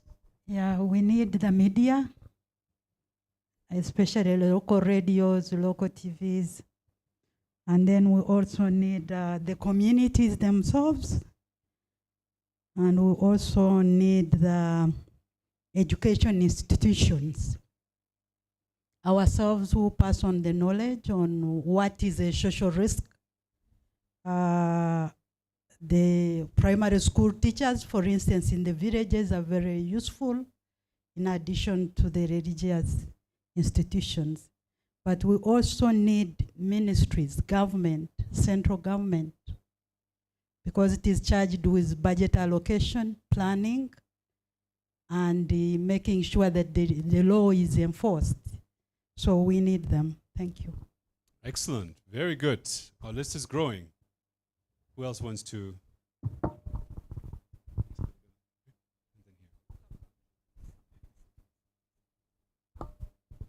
Thank you. I don't know whether I'm taking you back, but my view is that every project will have different types of actors that you want to build their capacity. So you'd start with the stakeholder analysis, mainly to look at power and interests, because we quite often forget the bit of looking at power, interest, and influence. A certain project would be, some actors would be more critical in different projects compared to the others. So I would wish that maybe if we categorize the kinds of projects we have, to be easier to look at the actors more specifically. Nonetheless, we have I don't know all of us whether we are familiar with the RED+ processes, reducing emissions from deforestation and forest degradation. That whole policy instrument emphasizes very much issues of safeguards, social and environmental safeguards, and the bit of stakeholder analysis is very critical, including even the people that you considered not to have power, like the indigenous peoples. For instance, when we were preparing our RED+ strategy, we struggled to explain that in Uganda we don't have that category of people we call indigenous peoples, because everyone here can claim to be indigenous, which is not necessarily true if you look at the interpretation of indigenous peoples. But we still had to find ways of ensuring that their interests are covered or catered for in that RED+ strategy. I thought I could give that as an example of Excellent. How different stakeholders would be identified, both in an actual project, but even in a program or a strategy. Excellent. Very good point. And we are indeed a little bit at the conceptual space right now, because from project to project that will differ a little bit. You're absolutely right. Right now we're kind of looking at a sort of a high level collection of stakeholders, who is generally involved. And you're absolutely right. They're involved at different levels and have different interests, and we will need to look at the next step of what does that mean for capacities. But let's complete the list first. Yes. Okay. I'm not sure what I'm going to give the people whom they involve, but cultural leaders are key, because whenever projects are, there are social, cultural norms that we need to pay attention to. And also there are influencers in the community. For example, I stay in Buziga, and there is a road, Busabara Road, which they are constructing. The cultural leaders and community leaders engaged the community members, and then they accepted expansion of the road in their land without paying them. In other words, even the costs for the project can go down if you do such involvement. The other key people who are left out, I think they are professional bodies. I come from the Professional Board of Social Workers. I feel so bad when I see people who pretend to be, let's say, environmental social experts, and we don't have them in our database. So who is accountable to them when they do, let's say, fake work? It is another maybe discussion we need to look at. But professional bodies can provide the right people to do and support those community engagements for better outcomes. We can also look at other professional bodies like a professional board of lawyers, of medical workers, if they are also medical issues. They can even provide people who can even do voluntary work in terms of what, or at a lower cost, and they do the right thing. That was my... Excellent. Very good. Very good points, additions. Thank you. I would like to add my voice to, I think it was one of the people on this table, who to build capacity in the aspect of the institutions or academia. Because we are looking at academia in two ways. One, supporting capacity building, like for the professional bodies, refresher training and everything. But then there is this young crop of practitioners that is coming through institutions. While we are struggling with them, the reason why struggling, with already people who are practicing with some level of deficiencies that we suffered because of what we went through, there is a young crop that is coming from, the young professionals. So why don't we start with mitigating, getting into the same pitfalls? So in the capacity of education institutions, to support them and equip them to give the right training as they support the refresher training for professional bodies, so that 5 years from today, we don't sit here to talk about the same, pitfalls of the existing professional bodies because of what lacked in the training. Thank you. Yeah, I have Professionals, one. yes, yeah. Involving the private actors sector, like the contractors. They come, for instance, I have an example, they come and excavate a road and do not do backfills. And we have accidents, mosquitoes and everything. So the private sector needs to be... Private sector, very, very good. I was waiting for that one, yes. So both on the contracting side and also consultants, yes, yeah. I don't know whether this goes under professional bodies, but the regulatory agencies, quite often a number of projects are conceived without regulatory bodies, and the number of concerns that such regulatory bodies might actually, want to incorporate into this. So apart from professional bodies, I would think that regulatory agencies might also be very key, because they must ensure standards as well from a regulatory point of view. Thank you. Very nice. Regulatory bodies, yes. I just want to put it on the table and see how the participant will maybe react on that. I know that since this morning you are talking about the ESF and helping to implement. So I see the list of actors to be for which we have to increase or enhance their capacity. But I didn't hear about those institutions who has to do the training of the trainers. I see the professional bodies, but I'm not seeing when it came, of course, from or related to the ESF. I'm not seeing those institutions, IMA or University of Makerere, as a stakeholders to be. They said the education institution. I assume you met the academic and training institutions. Okay. Okay, yeah, yeah. Technical training institutions. Yes. Okay. And research institutions, okay. So Yeah, maybe be more specific there. Excellent. Yeah. Okay. Who else? Watchdogs. Civil society. Yeah. Yes. There is a category of the local governments where these projects are going to take place in their own capacity. For example, if the project is going to take place in Mubende, can we recognize Mubende local government as a party? Because, I mean, there is a lot they do in their own capacity. Absolutely. As a decentralized government. Absolutely. So local governments, very important. They're probably the first ones who hear the complaint when something goes wrong, right? People don't come to Kampala. They first go to the local government and say, wait a minute, what's going on here, right? And the local government may not have been involved, right? They may not have been consulted, but they're going to feel the heat when something goes wrong. Absolutely, yes. Stephen, one quick point, coming from West Africa. I know that sometimes most of the project gets stuck at the parliament level because those parliamentarians are, some of them are just stuck on the national and regulatory and the policies.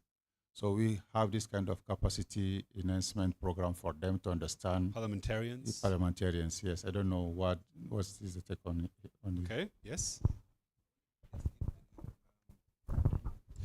We mainly focus on just to build on what he says, the committees of parliament, statutory committees of parliament.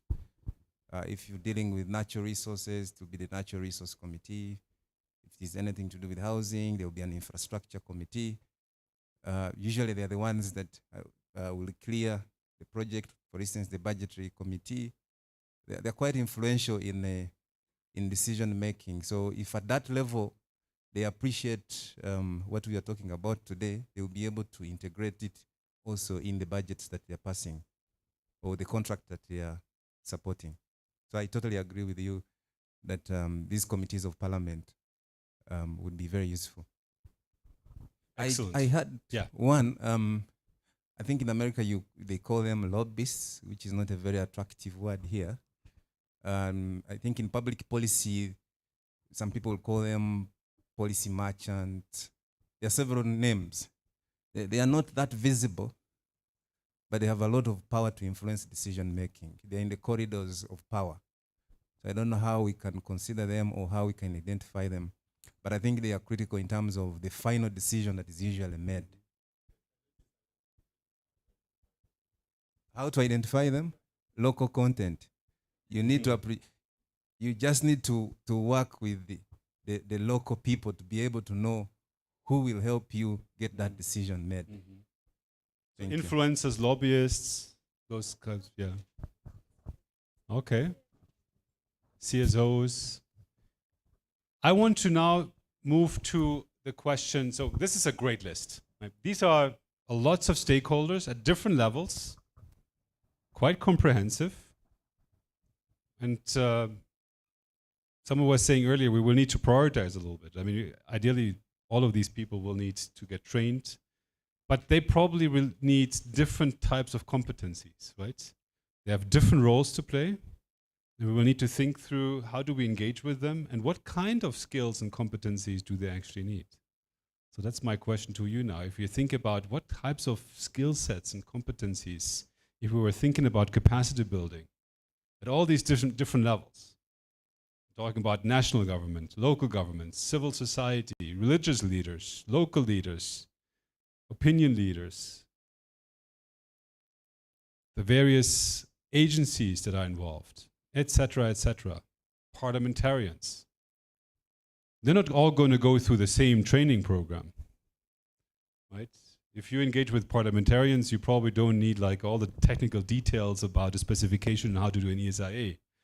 That's going to be very boring to them. And they say, well, why are you telling me this? This is not my role, right?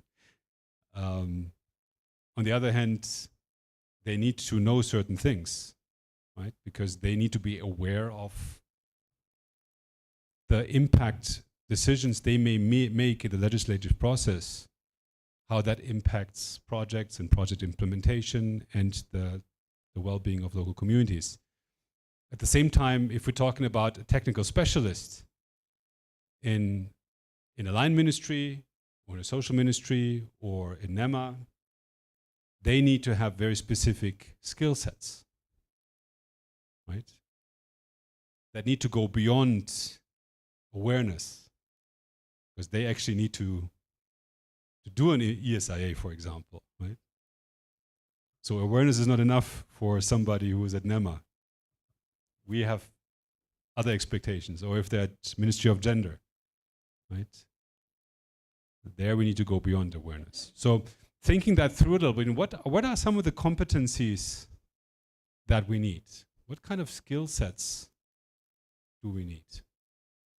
What are your thoughts? Yes.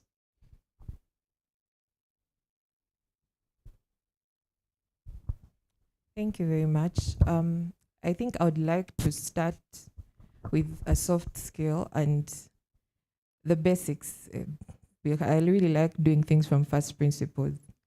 Have we trained people enough about ethics and the principles of ethics? Because as I was hearing what everyone is sharing, all these problems are coming from people probably have forgotten their ethics, the beneficence of your project, the non-maleficence, the autonomy of the communities that you're going to, the consent, the justice. So I believe this is one thing that whoever is going to interact with the project, whoever is going to interact with anyone needs to have, whether you are an expert, whether you are a local leader, whether you are a member of a community. Thank you. Wow, very nice. What a nice way to start our list. Ethics. Are we training people on soft skills? Are we training them on the why? Right? Very often when we talk about training, and I'm looking at all our representatives from academic institutions and training institutions, we usually focus on what? On the how, right? Why? Because that's the easy part. We know exactly how to do the how. We have checklists. This is what you need to do, how to build a dam. This is how you do an ESIA. These are the steps. We even have templates. Just fill these out and you're going to be okay. Step-by-step process. Can you quickly, what is the step-by-step process for ethics? So I'm borrowing this one from medical school. We have about 5. That is beneficence. Make sure what you're going to do benefits whoever you're going to do it for. Non-maleficence, meaning do not cause harm. Even if the project is beneficial, but it's going to harm someone some way, don't do it. Autonomy. This person has the right to say yes or no at any part of the project, whether it has just begun, whether it's in the middle, they can pull out anytime. Consent, they have to say, okay, we need the road, we need the hospital, we need the school. And then justice, preservation of life. Of course, justice, we talked about how the workers are not accountable. The companies, the contractors are not accountable enough to the communities. So who is going to hold them accountable? Thank you. Thank you very much. So that I must admit, I asked a little bit of a trick question. Right? So your answer is a very nice answer, and it's the best answer that one can give to my question. But your answer was also a how-to answer. Right? You listed out, this is what you need to pay attention, is a checklist. If somebody has not an ethical mindset, they may say, oh, that's a nice list. Where's the next paper basket? Right? They do whatever they want to do. And my point is, it's extremely difficult to change mindsets, to change behaviors. And we're not going to get to that change through checklists or through how-to processes. Because it requires a willingness to do it. It requires a recognition and a behavior change. And that is very difficult to achieve. And that's why we are usually refraining from doing this. There are some leadership programs. I'm sure you're teaching leadership at the Uganda Management Institute. You have them in Makerere and other academic institutions. You have leadership programs. And then you know how difficult that is. We're going to hear from Lillian in a moment on the example in Kenya. And in Kenya, we've also done some leadership trainings with Kenya School of Government, and it's difficult. And so the idea of how to versus why. Why am I doing this? It's going to be an important part when we look at the soft skills and the ethics, right? Why should I listen? It's not that politicians don't know how to listen. They have ears, right? It's that they don't want to listen. They don't know, why should I listen? What's in it for me if I listen? I'm the one in power. I'm the one in charge. What? They can't do anything. They can't do anything for me. Why should I do something for them? So it's a question of behavior. It's a question of mindset. And we will need to think about, when we talk about these types of interventions on capacity building, is we need to think about the quote-unquote easy part, which is the how-to, and the difficult part is the why. Right? And we will need to think very carefully about what we do. So that's a long way of saying thank you so much for bringing that up as a first point, because I think it's such an important point. But there were other contributions, yes. Thank you so much. This is tinkling in my mind when we are thinking about developing capacity. Then we must, first of all, quite often, we must think about what outcomes do we want to register. And then, based on the outcomes we want to get, we think about this list of people or institutions or groups of people that we want to develop capacity. But each one plays a different role. And so what kind of role do we want them to play? And therefore, when we are thinking about the why and the how, and of course we can't run away from the what, because sometimes we may assume that they actually understand what environmental and social risks are, while actually they don't. So we can't run away from the what, but again, like you said, depending on what we expect them to do, which requires analysis that my colleague talked about, then we can design the why and the how and the what we actually want them to actually know. And focusing on what we expect that at the end of the capacity building, this is what they are going to actually be doing. So I think that will determine which generic or even technical competences we can actually focus on in the capacity building. Thank you. Thanks very much.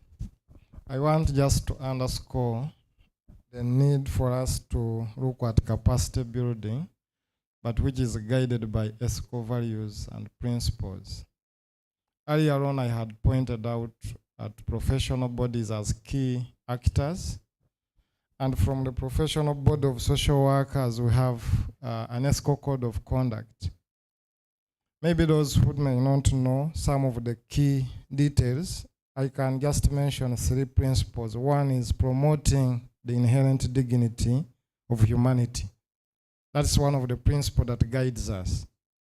And therefore, if that one is incorporated in whatever we do, in the training and also in implementation, therefore the human face, the people who are not like us, the vulnerable, will be put at the center stage. The other principle is promotion of social justice, promotion of human rights, but also promoting ethical use of technology and social media is one of the key principles that guide us. What I'm trying to say, that key institutions that are brought on board should be having, what are they coming with? Is it just a matter of adding a particular organization or a stakeholder but are they adding something to the improvement of the project? So I believe if I'm allowed, I will share our ESCO code of conduct for the benefit of people who are here, who are not from the social perspective. And then maybe they can also borrow a leaf, like as one of the key issues of this training, and we share with you our ESCO code. But the other issue, we need experts also in community engagement, people who have knowledge in that. As a professional body, we have also designed a community engagement strategy, and it has been also approved by the ministry. So if projects are going to do community engagement, do you have any guidance that they use, or somebody just walks from anywhere and starts talking to people without any strategic professional engagement that they ought to use? The other issue which for me I think that also we need people who are experts in behavior change. Yes, you have said that it is hard to change behavior.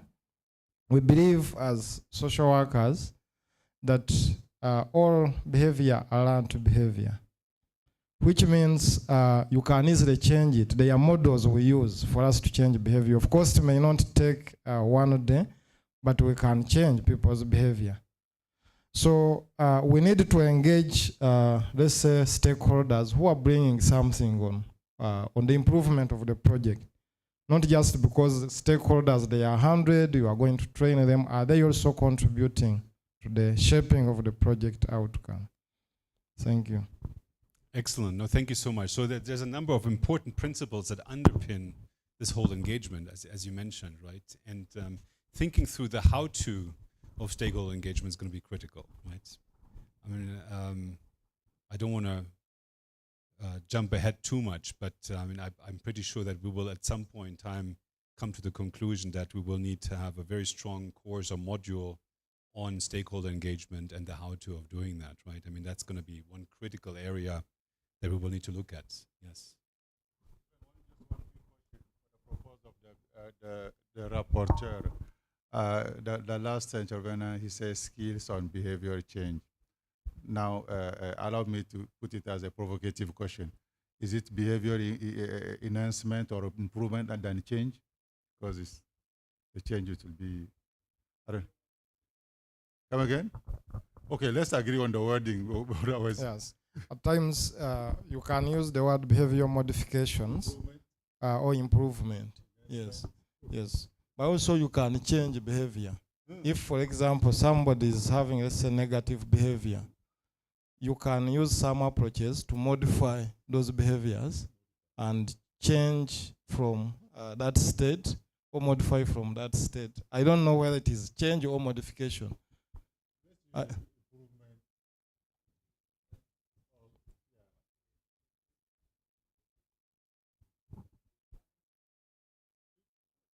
Attitude is another thing. We are talking about behavior. We can modify behavior from, let's say, negative tendency to positive. I think let's use behavior modification. Maybe if they change. Mindset change, yeah, that's sort of more on the attitude side, right? I want to quickly come in because we have somebody from online. Christine, do you want to come in? You had a contribution as well. Is Christine online? Christine Woza?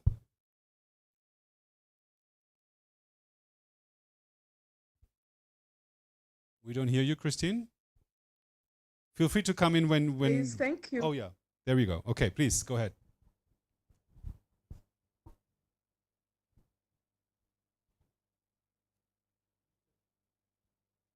We can't hear you right now, Christine.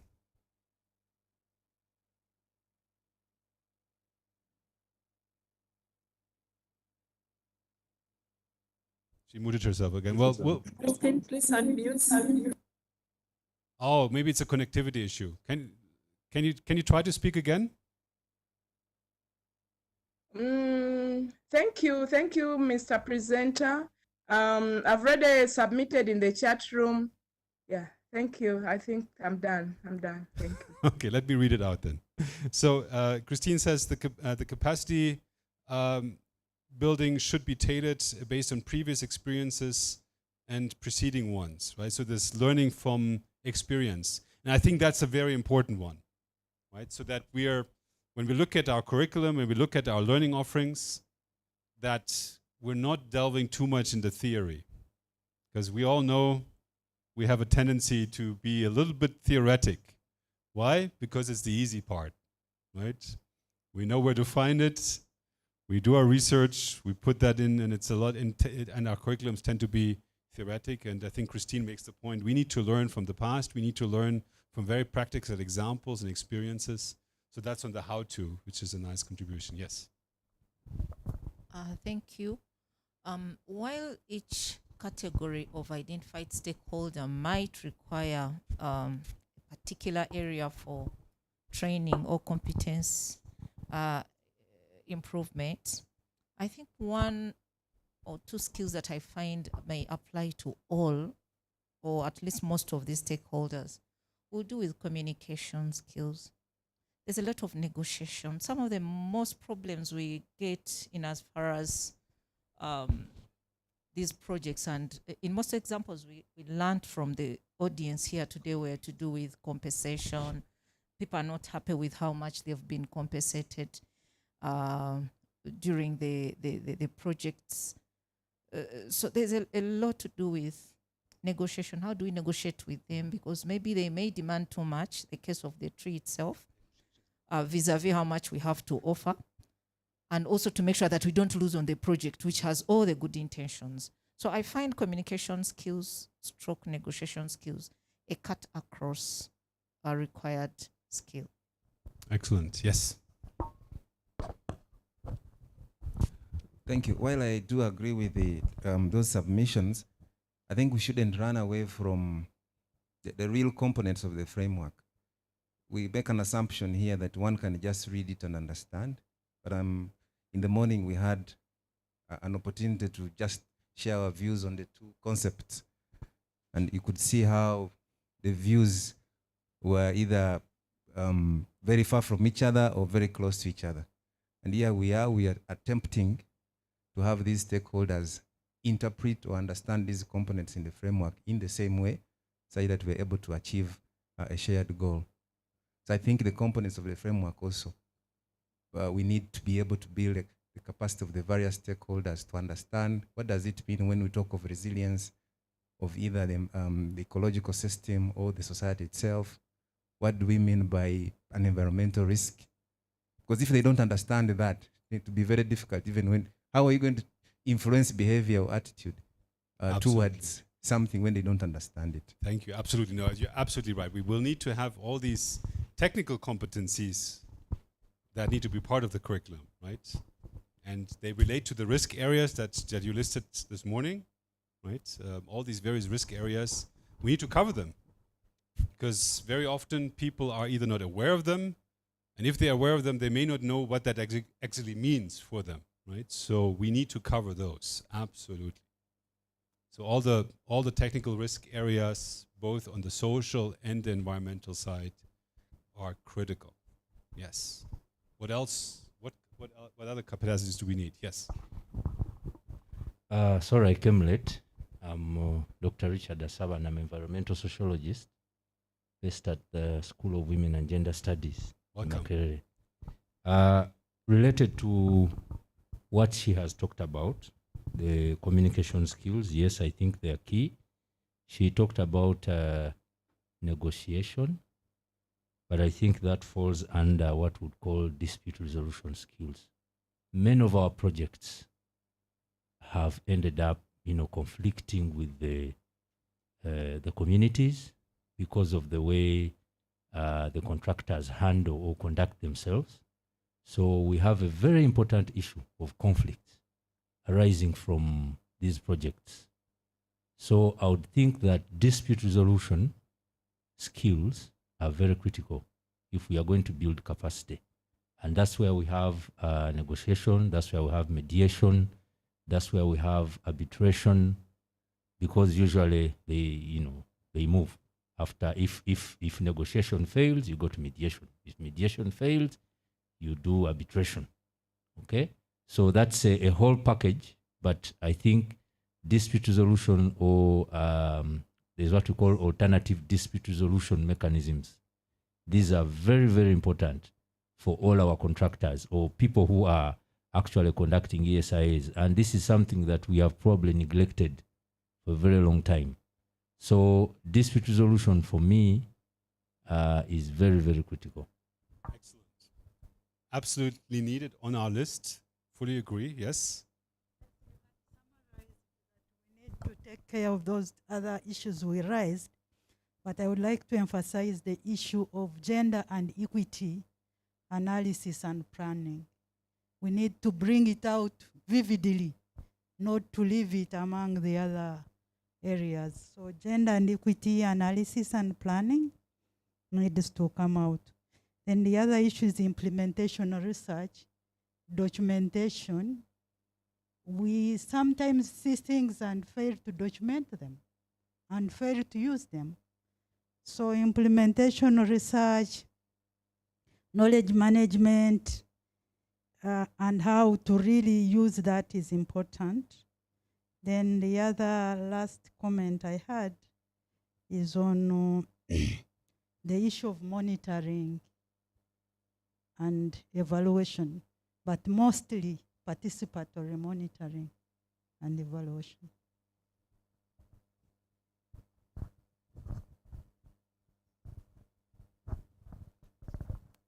Excellent, very good.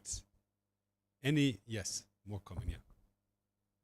Well, I don't know whether this falls still within our focus, but yesterday in our discussion, it was observed that we still have capacity gaps in evaluation of environmental resources, but also we also add the cultural resources. Like the example everyone is raising of the sacred tree, people are making fun of the value that the members of that community had put.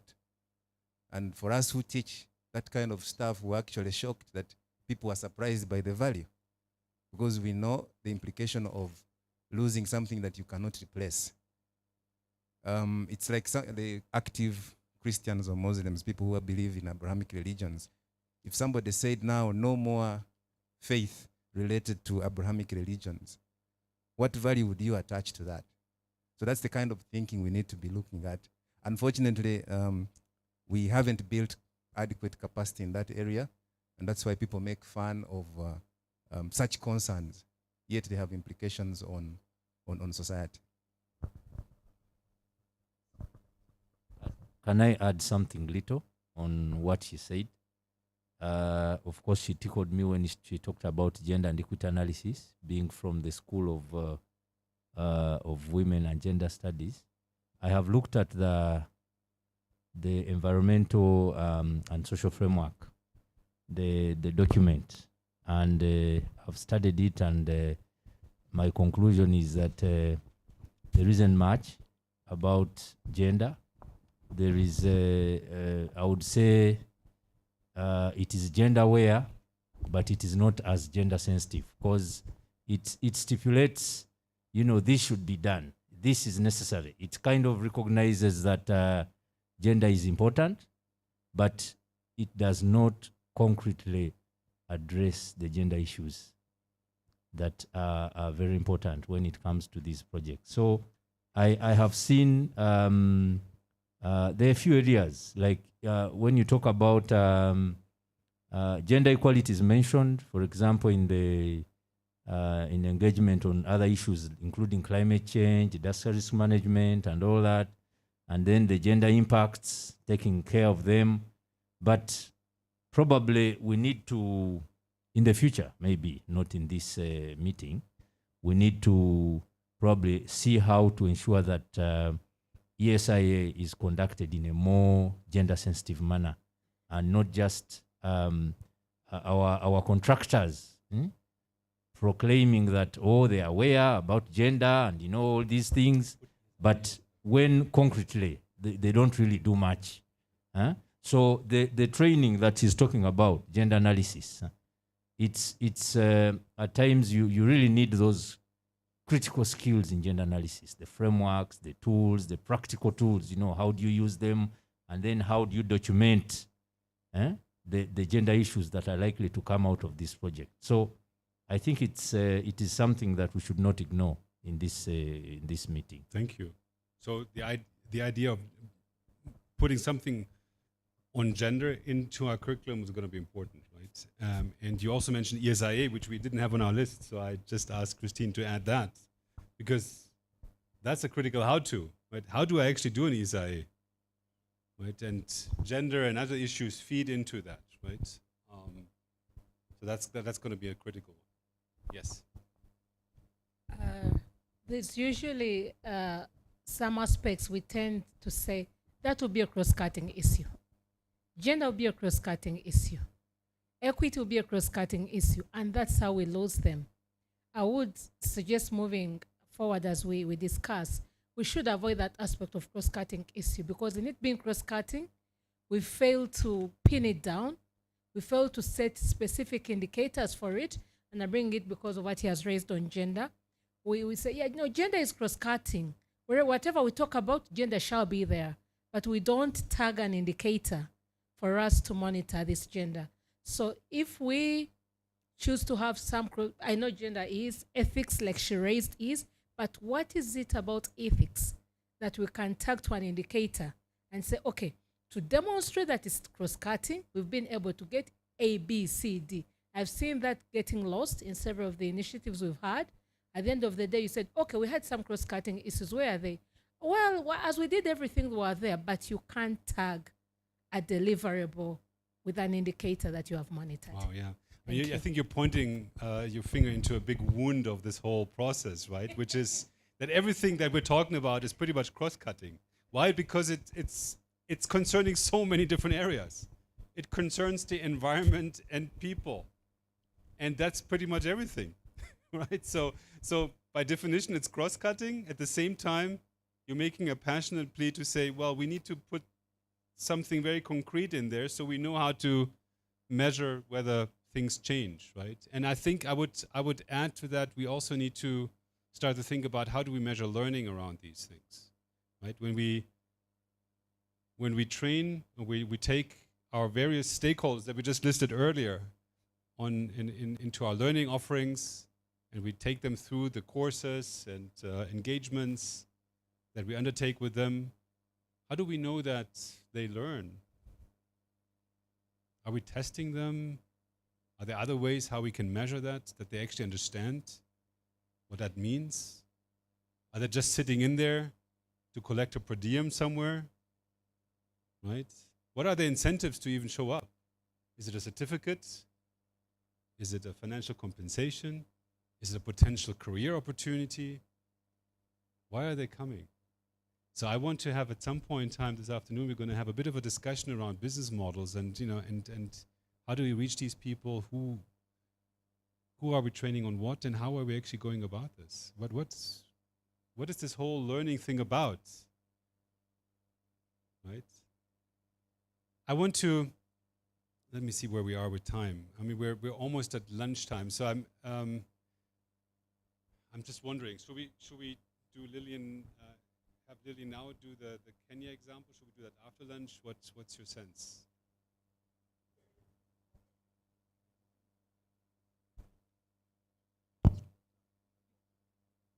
Should we do it now? It's a stretch. Sorry? If we're doing a 5 minutes break, we're basically pretty much in a lunch break. So then maybe what we do is let's do the lunch break first and then do the presentation. I think people are, they want to get up a little bit, and it's a lot. It has been a lot of seating. So why don't we take a quick lunch break now, and come back? But please be very punctual. We still have lots of things to cover. So if we can be back at 1:30. How long is the presentation? 10 minutes.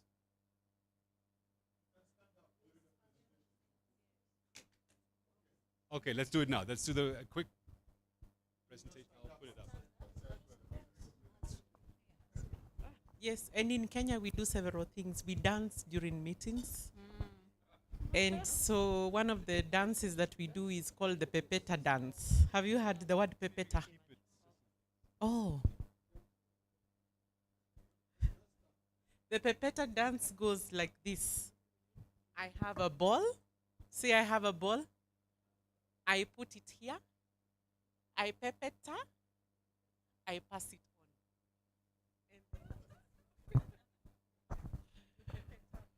Okay, I have a different version of this. Can we all stand up? I'm sorry, I'm a teacher. I'm sorry. All of us stand up. All of us stand up. Okay. Right. So you do exactly what I do. Okay. David picks the ball. You repeat after me as you do. David picks the ball. David picks the ball. He throws it up. He throws it again. It lands here. Ipepeta. Ipepeta. David picks the ball. He throws it up. It lands here. Ipepeta. Ipepeta. I think that's enough. Oh, you didn't pass it on to somebody else.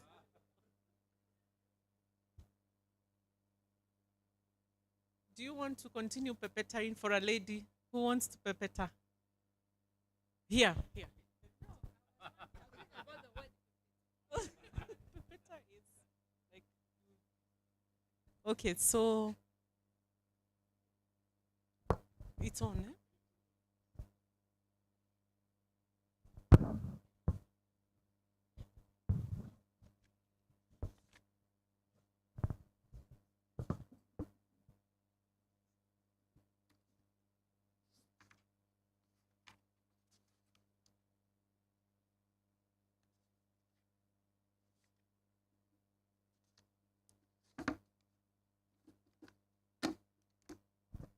So good afternoon, everyone.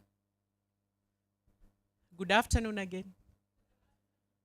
Yeah, so my name is Lillian Kahindo. I'm a social specialist working in the bank, and I work in the Nairobi office.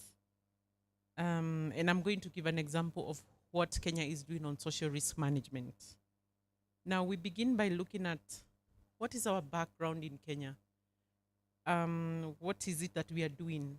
And the first thing is we are in a situation in the last 10 years where we have so many development projects, be it in the wind sector, be it in the transport sector, energy sector. And the main focus for the government is to ensure that they improve the national infrastructure and have development initiative. Now, when you look at your understanding of our country, we are learning some things from Uganda. We now have our expressway, and this is from Jomo Kenyatta International Airport all the way to Westlands, and it's just an example of what you have. And we're also taking up the model of using a toll process. And across the country, we also had the standard gauge railway, the famous SGR. It's about 540 kilometers from Mombasa all the way to Nairobi. We have so many roads projects. The bank is financing 400 kilometers of roads in Turkana. The bank is also financing 740 kilometers in the northeast of Kenya. So you can imagine it looks like a country that is a construction site. But the country is also getting aware of the social costs of doing it. Social costs of doing it. Mostly, we have focused on environmental costs. What happens to wetlands? What happens to trees, the environment? And we realize that, as you can see in the photographs, we have so many stoppages of works, so many complaints. In bank finance projects where we have program for results kind of projects, and these are projects that have been implemented at counties. We have 47 counties. We have also projects in these counties, but we have so many complaints that come to the bank, but also to our implementing agencies. So there is a social issue And these complaints are not only for bank finance projects, they are also for government finance projects. And I can give you an example of what is on the photograph. This is a government finance project. They had stoppages on a daily basis until the contractor was not able to continue with the works. So that has a cost, because the days the contractor is not working, the contractor's vehicles have been mobilized and equipment has been mobilized, the contractor will charge government. And that is one of the areas we need to get good at. And this is estimating the costs, environmental and social costs of projects. Stoppages means that the government is paying the contractor for work not done, and they have already mobilized. And so the government started thinking of social risk management. Our environmental laws, our environmental and social management system is all governed under NEMA. And NEMA, just like what I had yesterday, is responsible for ensuring that there is an environmental and social impact assessment.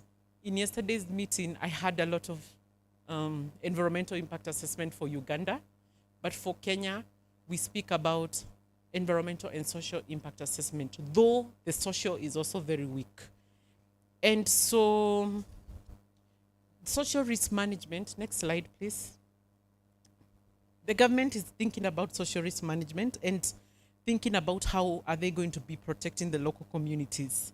How is there going to be participation in the planning process? How is there going to be active risk management of social risks?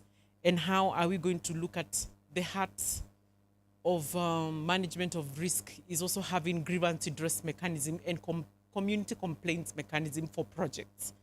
We have existing national complaint mechanism by government. However, you notice because the project is so close to the community, we still need to have an additional complaints mechanism for the project. Next slide. What are the social risks that we experience? Is so much like what you presented today. It is the issues of social exclusion, land acquisition and resettlement, conflict and social tension. And these are the issues that I have seen that the meeting has been able to raise. It's similar to what we have in the Kenyan context. Then you look at, as far as social is concerned, through the ministry, I'll mention the name of the ministry later, we were able now to start looking at what are the legal, regulatory, institutional, and situational analysis of management of social risks. And so we carried out a legal review in 2019, and we realized we actually have adequate legal and policy frameworks to address social risks, just like you do. However, what we are lacking is an agency who will be responsible for coordinating all these institutions. There is also little attention to social issues, as I had mentioned earlier. There is a lot of emphasis on environment. And then the reason why we are in this meeting today is there is limited capacity to manage social issues. And so with that kind of an operating environment, we now looked at the ecosystem, the social risk management ecosystem. The first thing is there is lack of recognition. Who is this in the social risk management ecosystem? What is the issue? What is it? Because social issues, people say, I cannot put a finger at exactly what you're saying. When you talk about social norms, when you talk about culture, when you talk about spirits, what is it? Nobody can put a finger at the issue. And even when you look at high-level meetings, people can say that tree was cut, but nobody can touch a spirit or a culture or a social norm.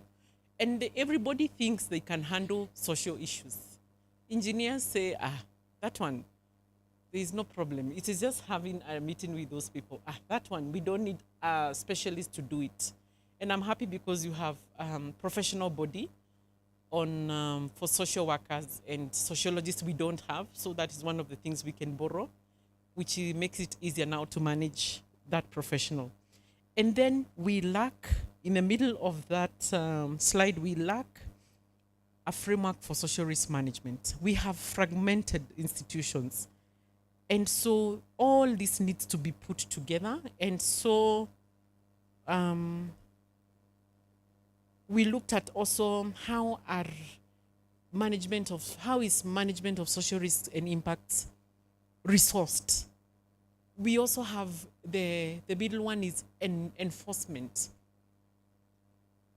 Look at the way environment risks are managed. Look at occupation health and safety. We have annual audits. We have people who go to the field to verify if that site is safe and everything. What about social issues? Who goes to the field and checks if the stakeholders are being engaged? Who goes to the field and checks if social issues are being handled? Who monitors this within government? Who monitors? We realize that we do not have that. Who checks compliance? Nobody also checks compliance on these issues. And then finally, there is underdevelopment of human capacity. We don't have training courses on this in this area.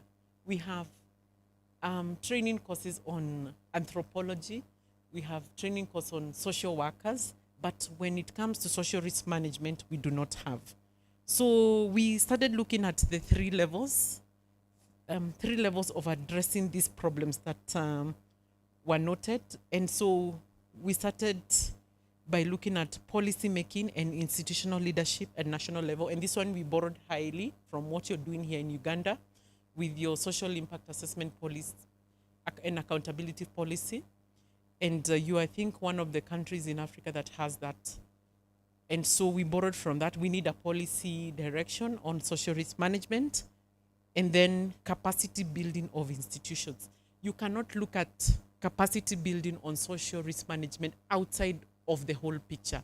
And that is why I'm starting by addressing the issue of social risk management and context. So, and then training practitioners at national and county level. For you, it will be now district levels.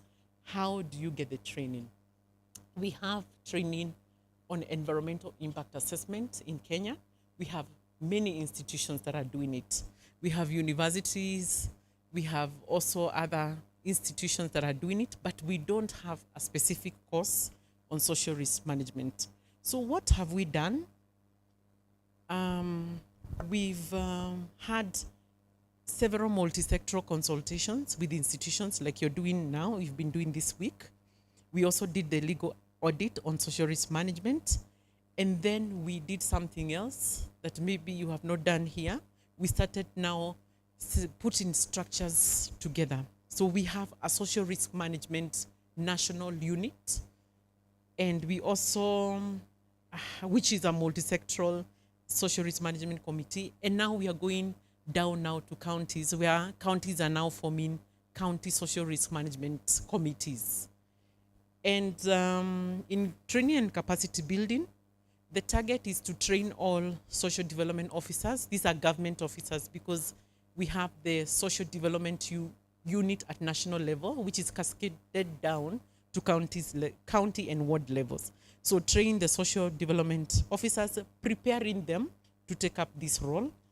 And by doing that, we have to develop the specific curriculum that meets international standards. And so the Ministry of Public Service, Gender, Senior Citizen Affairs and Social Program set up a social development and a social development unit, set up a social risk management unit. A social risk management unit. And the mandate of the State Department they do so many things, and this is why social risk management is in the right place. They look at social protection, they look at social risk management, they look at issues of children, persons living with disability, volunteerism, family protection and social welfare, community development, and also social assistance. So social protection falls under the State Department. So they have the overall coordination role of social risk management. They also manage the National Social Risk Management Multi-Sectoral Committee, which offers the technical advisory role and supports advocacy, communication, as well as ensuring that they're influencing in the country's social risk management issues. And then we have the county cascaded down, county, what you'd call district social risk management committees that are now going to be strengthening the social risk management at the county level. Now, who is in the member, who makes up the membership of the Social Risk Management National Multisectoral Steering Committee? And bearing in mind, in our legal analysis, we notice that we have adequate legal and policy framework for social risk management. So the only thing is missing is coordination. So every of these people and these institutions are members of the multi-sectoral committees. So we have universities, institutions, we have even our Ministry of Interior and Coordination, because we have areas in Kenya in the northeast and northwest where we have serious security issues, water, education, agriculture, the Ministry of Devolution that takes care of counties. So this committee is already constituted. They have terms of reference and they have been meeting. We move on to capacity building and competence development. Now, so the government has thought about the policy, but then now we need to build the capacity and competencies of the unit. And so through the Kenya School of Government as well as University of Nairobi, there has been efforts to now start developing curriculum on social risk management. And you can imagine there are very many different things. What you spoke today about is on stakeholders engagement. So we have the plan is to have a social risk management 5-day course. This is high level that sensitizes senior management, senior government on what social risk management is about. And remember that we still have to deal with the challenge of what is this? So that is the purpose of that 5-day course. And then we have deep dives. And the deep dive is on social impact assessment. We have a deep dive on land acquisition and resettlement. We are going to have a deep dive on social assessment relating to vulnerable groups, a deep dive on gender-based violence. So these are the courses that the institutions will be developing. And the other thing is to ensure that once the professionals are trained, then there is a professional certificate that is offered to these professionals. And then there is now the issue of ensuring that they're registered. Just like environmentalists are registered as environmental specialists, then once you do the course, be it in University of Nairobi or at Kenya School of Government, then you can go to the ministry for registration and then you are allowed to practice as a specialist. Now, I wanted to speak more on University of Nairobi and the journey we have been working with University of Nairobi. We started in 2015 and the university approached the bank and they said we would want to set up a center of land acquisition and resettlement. And we looked at it and said, oh, we didn't have any way to finance it. So we kept having this deliberation with the university until 2018 when we actively now started looking at the issue and how we were going to finance them. And through a stakeholders engagement workshop like the one we are having, we have numerous of them with the universities and the learning institutions. We started now looking at what would you be training on? What are the issues that are coming up in the workshop?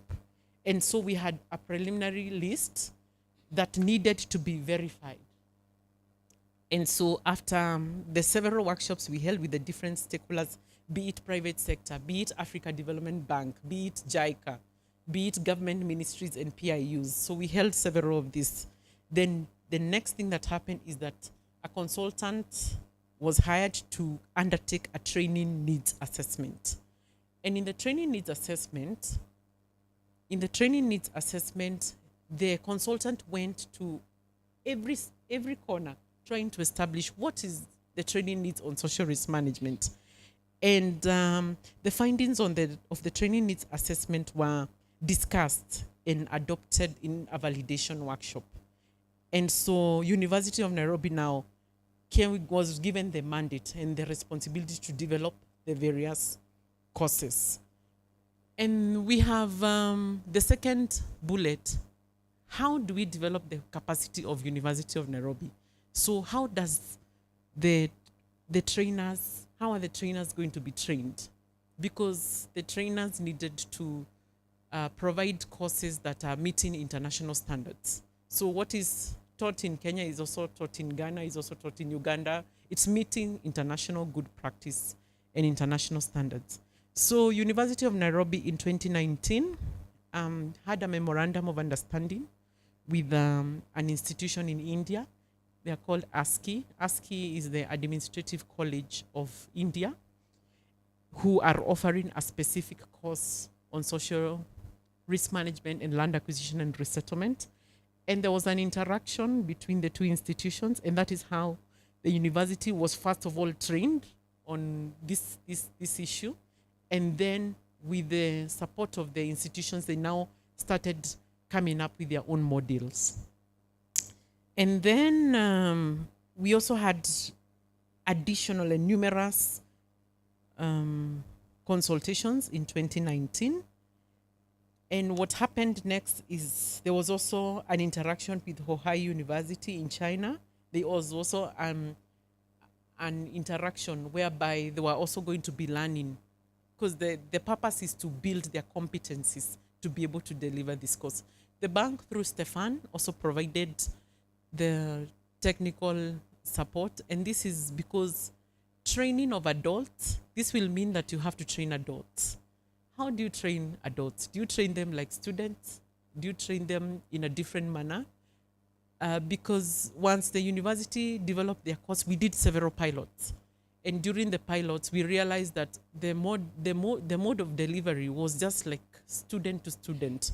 So what we are doing currently is trying to work on the delivery and how we are going to be improving that. And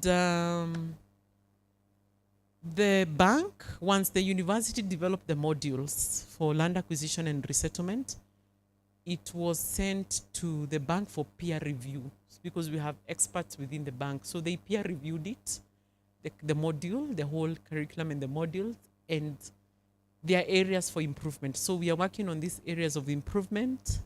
It is not a process that takes a short time, because the professors have to internalize.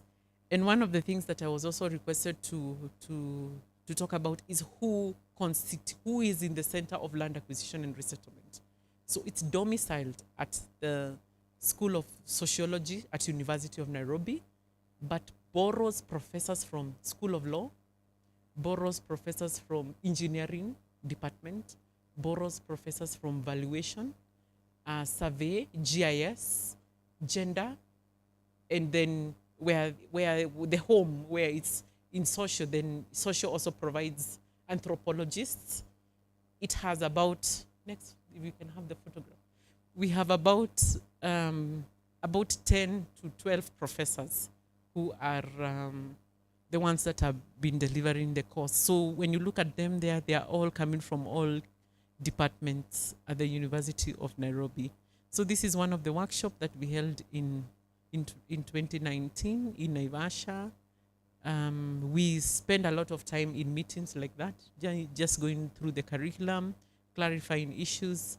And this is one of the meetings we had at Ohio University, where there was a partnership. So if I can explain about the partnerships are around the commitment for India, ASCI Institute, as well as Ohio University, to continuously provide training and capacity building support to University of Nairobi until they are on their feet, and the university delivers training on an annual basis, and hopefully they will be able to do this now, rolling it out to all the counties and the social development officers. So I will end there. And if you have any questions, I will take questions. Thank you.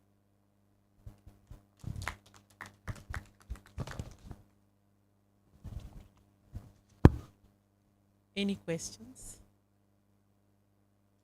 Yes.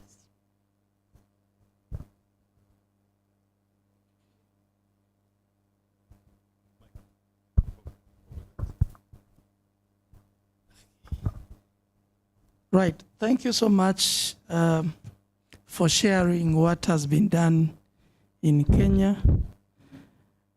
There is quite a lot of interesting things that you've actually talked about, and I am quite excited to learn a bit more.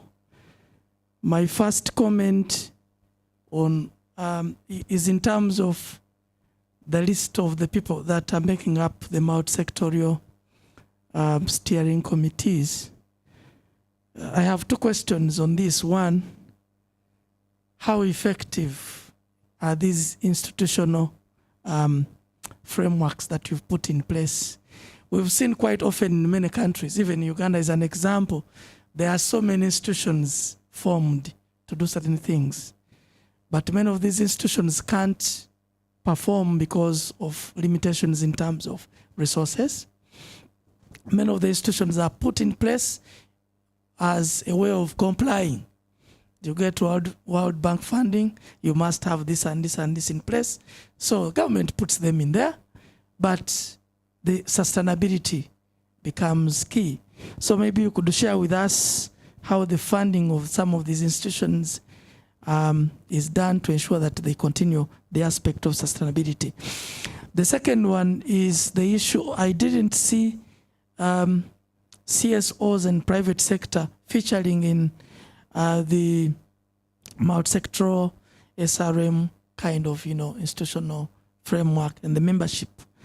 I think that is a big issue because most of the times the people who actually cause these issues are from private sector. And so if they're not engaged, then it becomes a government thing. So the government guys, because it's basically academia. I've seen academia, but I've mostly the government fellows, MDAs and others. But where are these guys from the private sector? They are not actually coming in. Now, I'm very much interested. I work with Uganda Management Institute. We kind of almost work similar to how Kenyan government of School of Government works. Actually, they are our sister organization, I could say. We have all these guys from government passing through our hands from different ministries, from different departments. We are, for example, I'm in charge of M&E at the Institute, and I train the majority of M&E practitioners in this country. We produce so many of M&E. But maybe to just give us an idea of how the University of Nairobi and possibly the Kenyan School of Government are ensuring that some of these actors that are trained are able to go and implement. We are using what we call the experiential learning approach at UMI, where we try as much as possible to be very practical when we are training them, because most of them are practitioners. But we have questions, and we've been doing this in tracer studies to see how do they actually implement. Many of them may just want to get the qualification and then go away, but we want to see how do they do it, how do they implement whatever they are trying to learn. So maybe you might want also to kind of give us an idea. Then the other one is around who is financing this. You're talking about the bank financing it, but in terms of sustainability, what strategies in place to make sure that these courses continue. At UMI, we've had courses that maybe usually start and we put a fee and people pay. And so the course can be able to continue because people are paying for it. But there are a few courses that have come in as a project, and then once the funding ceases, then the course starts, crumbling. So what are the sustainability strategies to make sure that these courses that are started to support such a program and maybe are funded by World Bank can be able to continue and become what we usually call calendar courses that, you know, they are part of the prospectus of the institutions and can be able to continue. I think those are, for now, the key issues that I wanted you to help us with. Thanks. So thank you for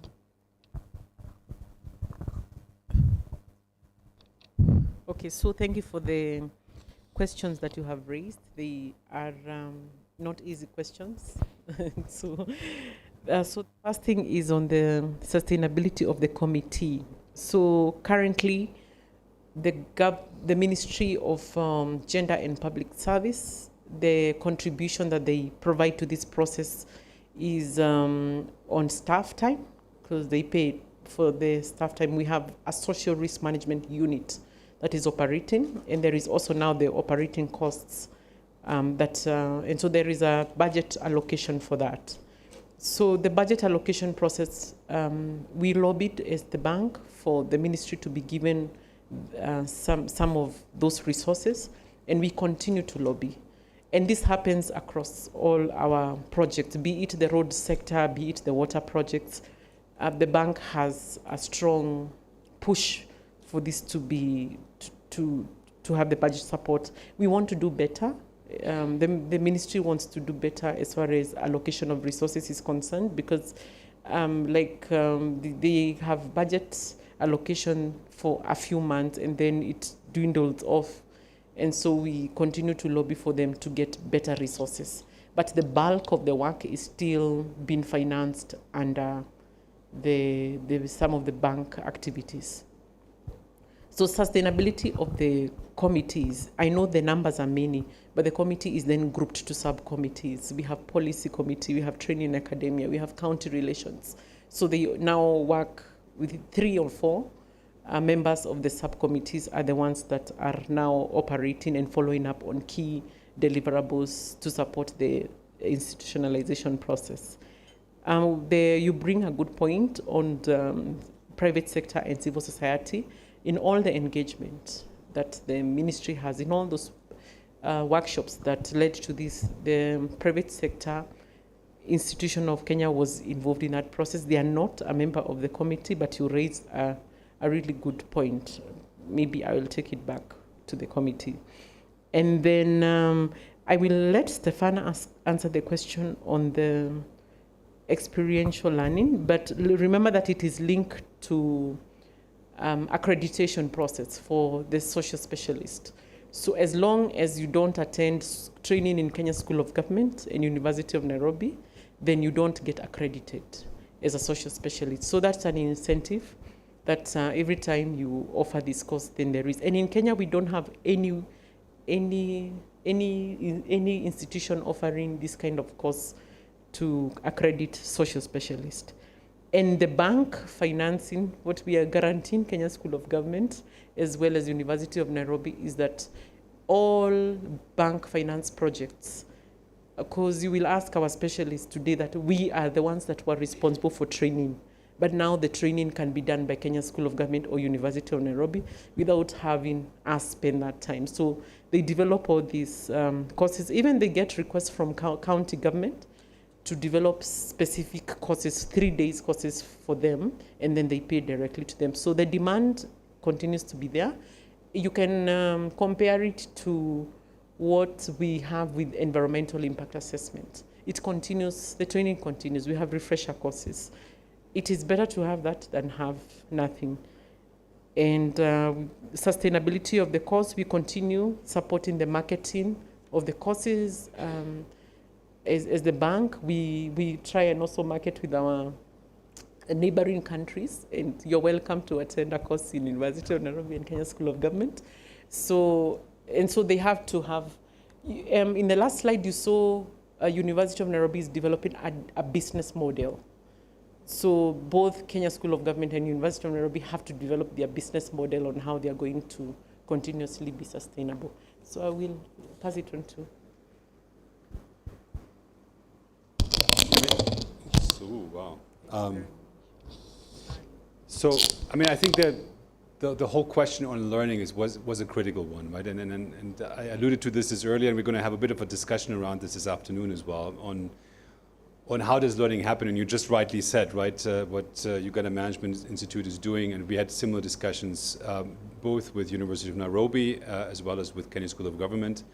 With Kenya School of Government, we had a 4 or 5 year partnership under an umbrella trust fund in Kenya that financed capacity building support to Kenya School of Government. In that context, we did a lot of pre-work. We trained all the faculty on these experiential learning approaches and changing really the learning experience in adult learning. As a result of that work, the Kenya School of Government has implemented a new learning strategy, and people have been trained on. And I can say that the results of that are actually quite impressive. The experience of learners, of practitioners, of public servants, when they now go into a learning program by KSG is very different than it was 5-6 years ago. And so in that spirit, we're also developing now this social risk management training program with the same mindset, right, to really make it very practitioner oriented. I think we had similar training and engagements with University of Nairobi. I think there the challenge may be a little bit different because University of Nairobi is an academic institution, is normally more catering to its traditional learning programs for students. And so the professors are coming more from a research angle and a little bit more from a traditional learning angle with students, right? And so there we had conversations on how we can enhance the classroom experience for public officials and participants that are adult learners, right? That are professionals. And I think that work is still ongoing, but it's part of our discussions with them and feeds into the curriculum design and the curriculum delivery. And we're now working on iterations of the learning program on land acquisition and resettlement to feed that more practical element into that program. So this is work in progress. I think what we need to be honest about is that Kenya is somewhat lucky that it has significant trust fund resources that enabled us to work with these partners. We're still trying to identify those types of resources here in Uganda. It's part of the discussions that I'm having this week, and that will be continuing. So we'll find a financing mechanism that allows for this type of work to happen, right? Because I do think it is quite critical. But beyond that, and I just want to emphasize what was said earlier in the presentation, there's a need for a business model, right? That this is not a bank-driven process, and we're supporting, we're providing technical assistance, but ultimately these are products that are developed by these institutions. They're their products. It's their business model. It's their investment into these courses, into these training programs. So it requires an investment. These are not bank-funded products that are then delivered by these institutions. These are products that are developed by the institutions and run by the institutions. And all we are doing is we're providing a bit of technical assistance, and we're channeling our vast amount of participants from our various development projects, all the project implementation units, the ESIs, ENS specialists, etc., that we have as part of our World Bank programs and projects. They're going to be key participants, and they are already key participants of these programs. So there's a certain security that you're developing this not just to have another program in your calendar of events, but you actually have a solid base of participants that will take that course. And I do think that there's opportunities once you have that to look at the various stakeholders that we just listed this morning, right?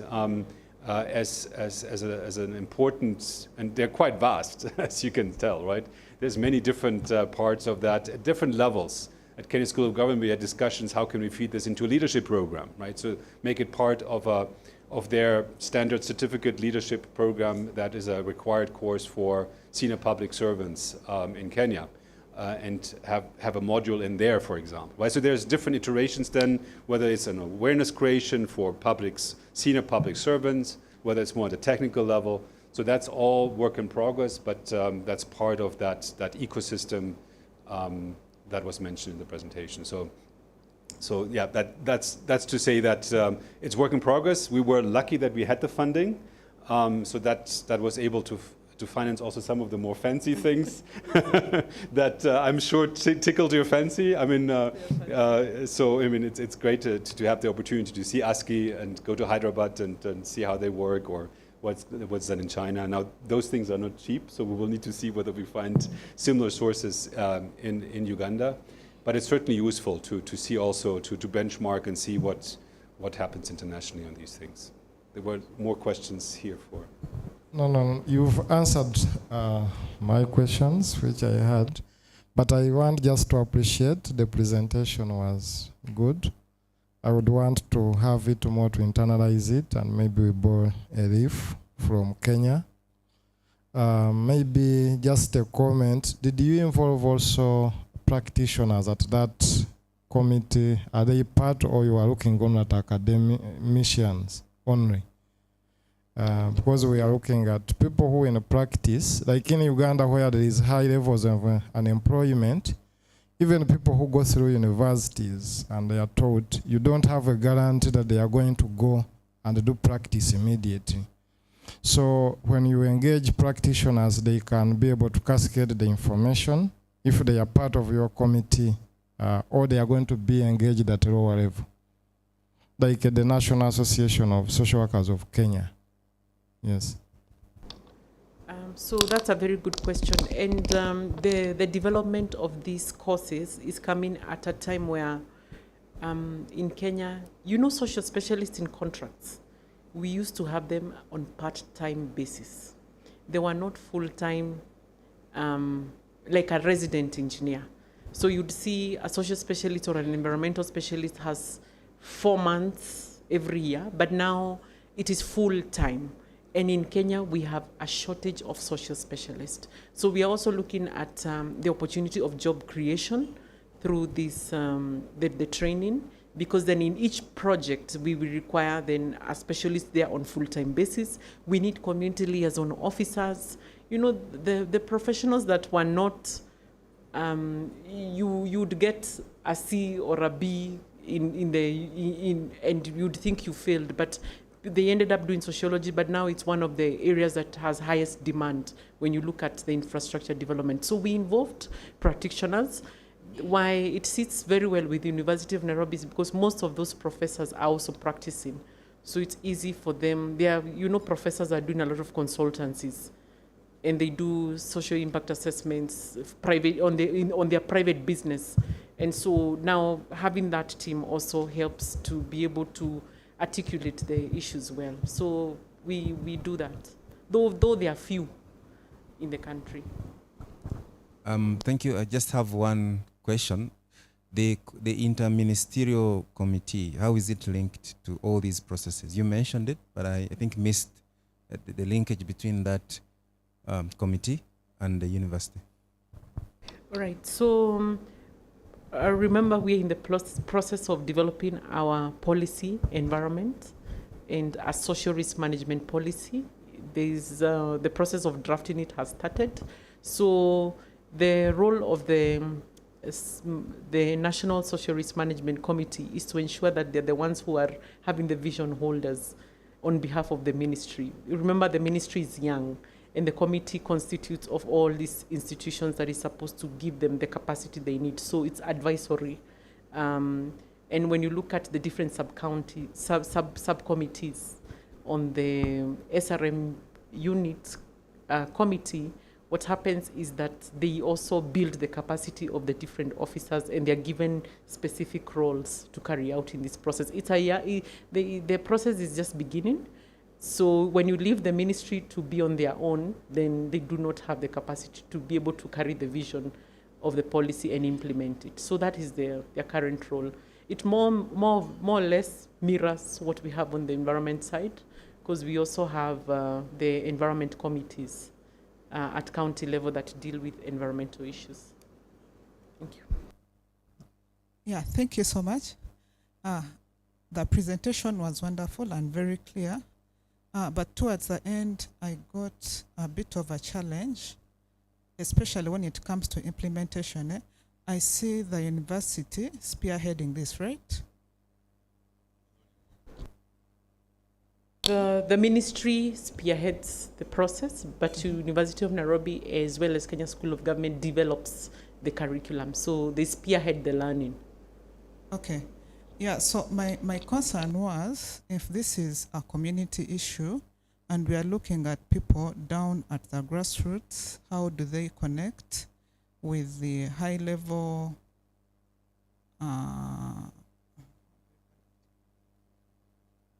workers like specialists, and then you have talked about high level committees.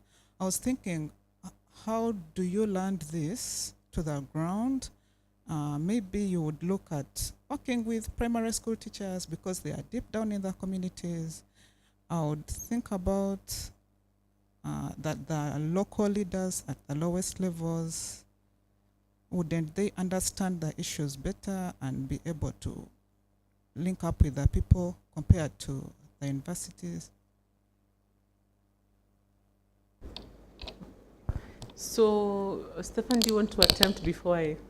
So I think it's a valid point, right? I mean, so I think we need to say that the list that you guys have developed this morning is actually quite similar to the list that we developed in Kenya. But we also took a decision that we're not going to bite the entire apple at once. That's a lot to cover.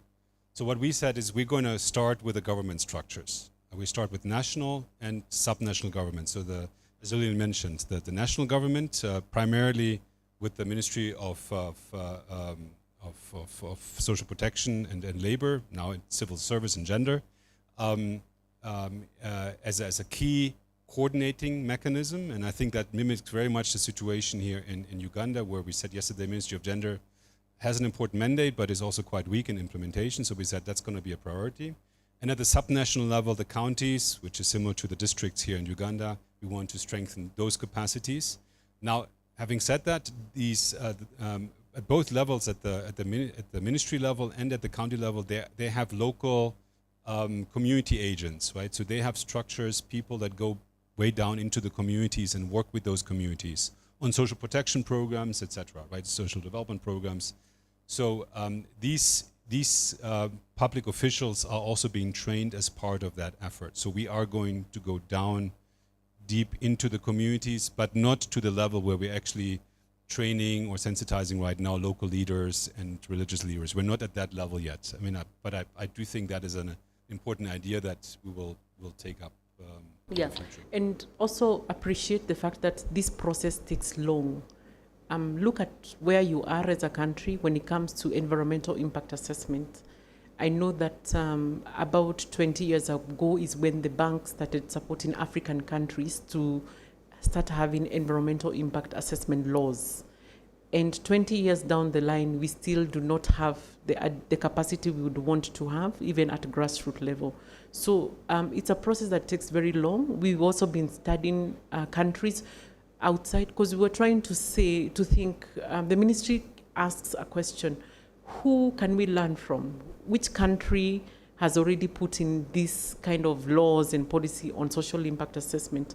And when we look at them, we have New South Wales, we have Greenland, we have countries in the West, but they started 50 years ago by having an environmental impact assessment law. So the process takes long, but we have to start somewhere.